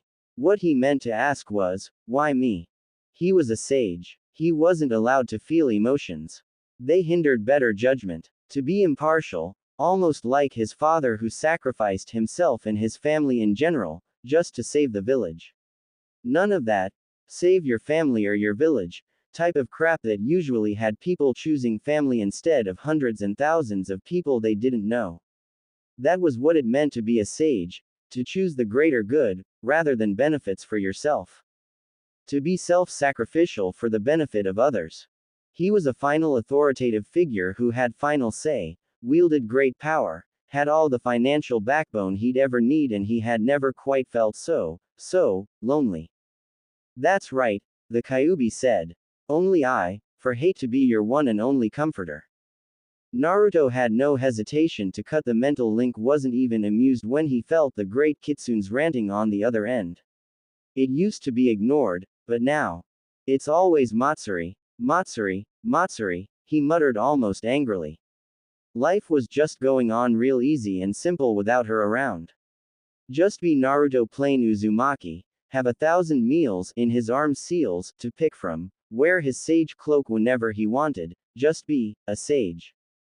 But with her around, it was another kind of simple. He could temporarily forget his duties, act the kid again like he used to by doing free running from mobs, play a few pranks on Matsuri, that is, and basically, just enjoy life. He needed to break things down. 1. He hated being alone right now. 2. He appreciated her more just for being around, rather than having never met her. 3. He wasn't fully sure if he even wanted to continue being a sage anymore. 4. Matsuri was a real eye-opener, both literally and figuratively. 5. He loved the Sunoku no Ichi, but was entertaining doubts that it might be a passing interest fad, or even worse, just an infatuation stemming from close interaction that was both voluntary and involuntary. The Uzu Namikaze needed someone to talk to. Of course, Matsuri kept coming to mind, but he couldn't. After all, she was the topic. That'd be no good. Who was in the village he could talk to? He mentally ran through his memory banks and came up nil in his efforts. Well, there was one person who might read. Extremely slim chance be able to help him with some advice, but that was so far-fetched, he nearly kicked his own ass for even considering the idea. X early next morning. I'll be frank. I need to get out of the village for a little bit. Do you want something violent? Does it take place in Suna? If so, then yes. Tsunade shrugged. Alright, on one condition. What's that? The sage did not like where this might take him. I want a tour of that damn house. It must be really fancy for you to stay cooped up in there for so long. Naruto sighed. Fine. When I get back, I'll tour you around. But if the village is suddenly bawling for a Rokudime, it's not on my head. I'm a Hokage. The blonde woman grinned. I can take of myself. Naruto eyed the sake bottles that littered her table and sweat dropped. I never doubted that for a second. What's the mission? Your liver alone might be ready to give out, not just from the seals that could kill you. The Senju got up from around her table and perused around another adjacent table through some folders. I want this scroll personally hand-delivered to Kazekage Gaara of the Sand. I can trust you with that responsibility, can I? On the inside, the teen was doing cartwheels at the perfect opportunity to speak to the very person he needed to find, but on the outside, he remained nonchalant. Meh. I think I can handle it. X one Senjutsu enhanced run later, late afternoon. Do you know how much security I had to go through just to get here? I mean, I'm supposed to be more renowned than that arrow sensei of mine by now. I mastered Senjutsu, for Kami's sake. It's just a precaution. My veto can only go so far. Now, why are you here, Naruto? Just playing the part of a postman, the Uzu Namikaze answered. I think the Hokage wrote it out to you. He handed the scroll over to Gaara, and the red-haired Kage took it from in an easy manner using sand manipulation. Naruto scoffed a bit, muttering something about show-offs. Me. Gaara intoned. What about you? The last time you were here, you were boasting about how you can kill a man without even touching him using taijutsu. It's not as if I was lying, the fellow Jinchuriki replied eagerly. One time, Naruto, Gaara interrupted. Why are you here? You've always said that you hated being used as a messenger boy. The blonde sighed. That obvious, I want some advice. Please be frank. To be honest with you, Gaara began, what we're doing feels like we're in some sort of work of fiction that's beginning to feel watered down. It's starting to get boring. Work of fiction, Naruto queried. You're right. Fine, I'll just tell you. I think I might have fallen for Matsuri. The Kazekage interrupted. I had a feeling. Besides, if you decided to just look over at the very premise, it was basically being advertised. Really? The Uzu Namikaze blurted with a surprised look. Well, damn, how does that make you feel? As much as I'm tempted to play the part of an aggressive elder brother, instead, I'll just say that it's between you and her, it's none of my business. Don't you have anything more deep-seated you can tell me, oh wise one? Naruto asked with a growing seat drop. You started talking like an old man a long time now, but I don't like talking to old men, just someone who's close to my age with the sagacity that comes with age. I haven't had the experience. How can I give advice on that? Have you forgotten that I used to kill people just because they were probably thinking I was mental? Doesn't that mean that you were? I sense, watering down, because of a topic that's irrelevant to what the whole thing is about. The wind shadow reminded. Naruto merely sighed. Whatever. So I'm infatuated with her. So what happens now, You should tell her. Naruto chuckled bitterly. I botched that. While not to full-blown proportions you might see or read of elsewhere, I basically had a problem with her using an affectionate suffix with my name. Sounds like you do. I don't. The sage exclaimed. It's actually me not being able to call her that. Gaara nodded his head slowly as if he understood. This went on for a while until Naruto shook his head. You don't have a clue why, do you? Not even one. I'm a sage. That's why. You don't act like one, Gaara said pointedly. I know. But I have to. It's like I'm a criminal. Every time I continue to make a transgression, I just make things worse and worse and worse. You can get away with small things, but all of that just crops up until one day you're on trial. What's the penalty? Now that I'm a sage, I have to keep my emotions in check or the Kyuubi can escape. Don't ask why. It's a bit of a secret that not even the person dictating our lives can divulge. Whatever his name is. Kami. Gaara asked unsurely. Don't think so. If he were, he'd be able to. Naruto shivered. I'd hate to think about it. But enough of that. What do I do? Privy to his own thoughts, the redhead thought that perhaps that he really should threaten Naruto after all. He soon decided against it, believing that it would be too predictable. So you like her enough to the point of infatuation. I did call it that, because I don't want to go as far as to call it love, Naruto interjected. What kind of synonym can I use? Gaara held up his hand. So you're fond of her. Good one. Hi, I am. You see no one else in that fashion? Nope. Gaara found a distraction in unraveling the scroll to begin reading it. He betrayed no emotion as he read it. Naruto wouldn't have an idea as to what it was saying even if he had been making an effort to. It was silent as the two Jinchuriki sat quietly, both lost in thought, that is, until the more talkative of the two broke it. Well, what am I going to do? Tell her that you love. Too strong. Naruto cut across resolutely. Ah, Gaara replied with a small smirk. Too strong a word. Tell her that you're keen on her. It's true, isn't it? It is. And after I tell her that, what next? Perhaps you should find out about how she feels about you first, before you talk to her about this. Gaara monotone as he kept on reading. If she sees you as a friend, close friend, Kami forbid, a brother. That's how Tamari Nichan gets rid of her suitors besides Shikamaru. She calls them brotherly. She doesn't really mean it, but it gets the job done. Lets them down without any hope of actually trying again in an effort to succeed. Quote. Naruto looked glum for a second, and Gaara took it as a sign that he had started to fret that this was a potential circumstance. Or a close friend. I'm sure you've pissed her off on multiple occasions. How did she react? If she was scolding, you're in trouble. Nah, she never scolded. She was cool. In fact, she's a lot like me. Naruto grinned widely at this, but Gaara could only shake his head. That she is. You two were made for each other, even considering that you both are denizens of two different nations, distant from each other. I wonder who the hell could have thought of that pairing. Kami. Perhaps a member of Kami's court requested it. Gaara chuckled uncharacteristically before clearing his throat. In any case, you're going to tell her, and what if she doesn't feel that way?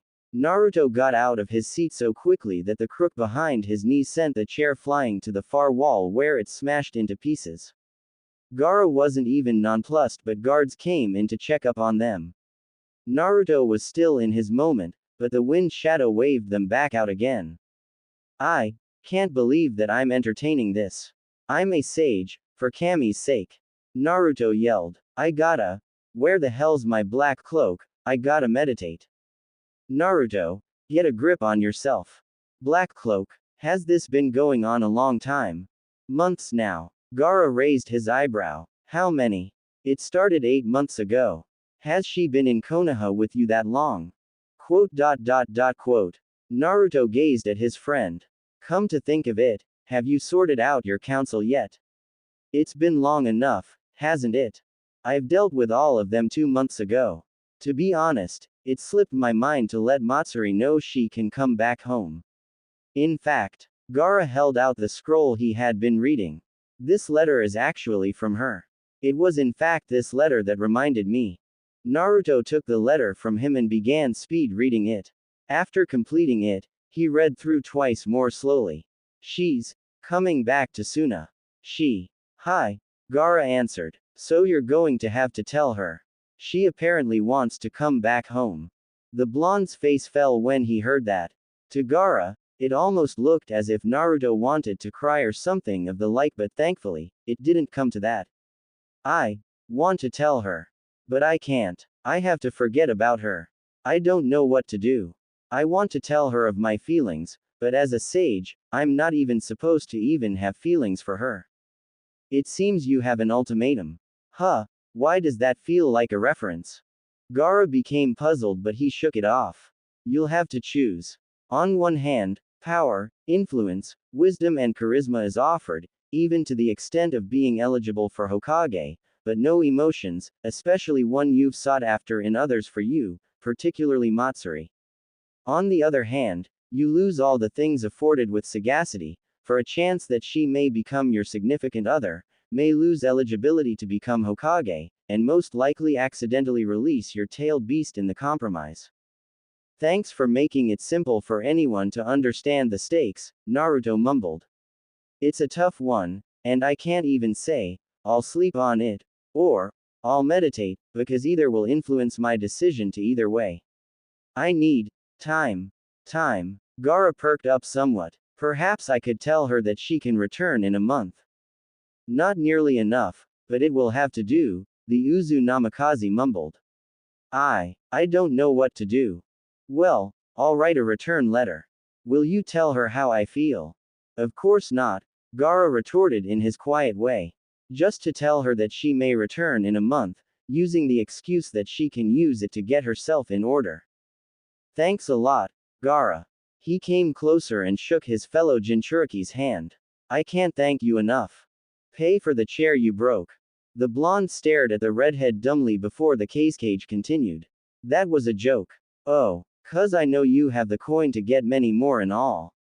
Still, I wonder why Matsuri wants to leave. She's the one who suggested it. Yes, maybe she's trying to get away from you. Really? Naruto looked so hurt that Gaara hurried to amend his gaffe. That was a joke, Naruto, the other tried to play it off. Naruto put on a show as if he found it funny, but Gaara could tell that the remark had hurt him, and in all actuality, was the cage thinking aloud. Without further ado, he told Naruto to go walk a bit while he wrote the letter. He wrote the letter telling her when to return, among other things.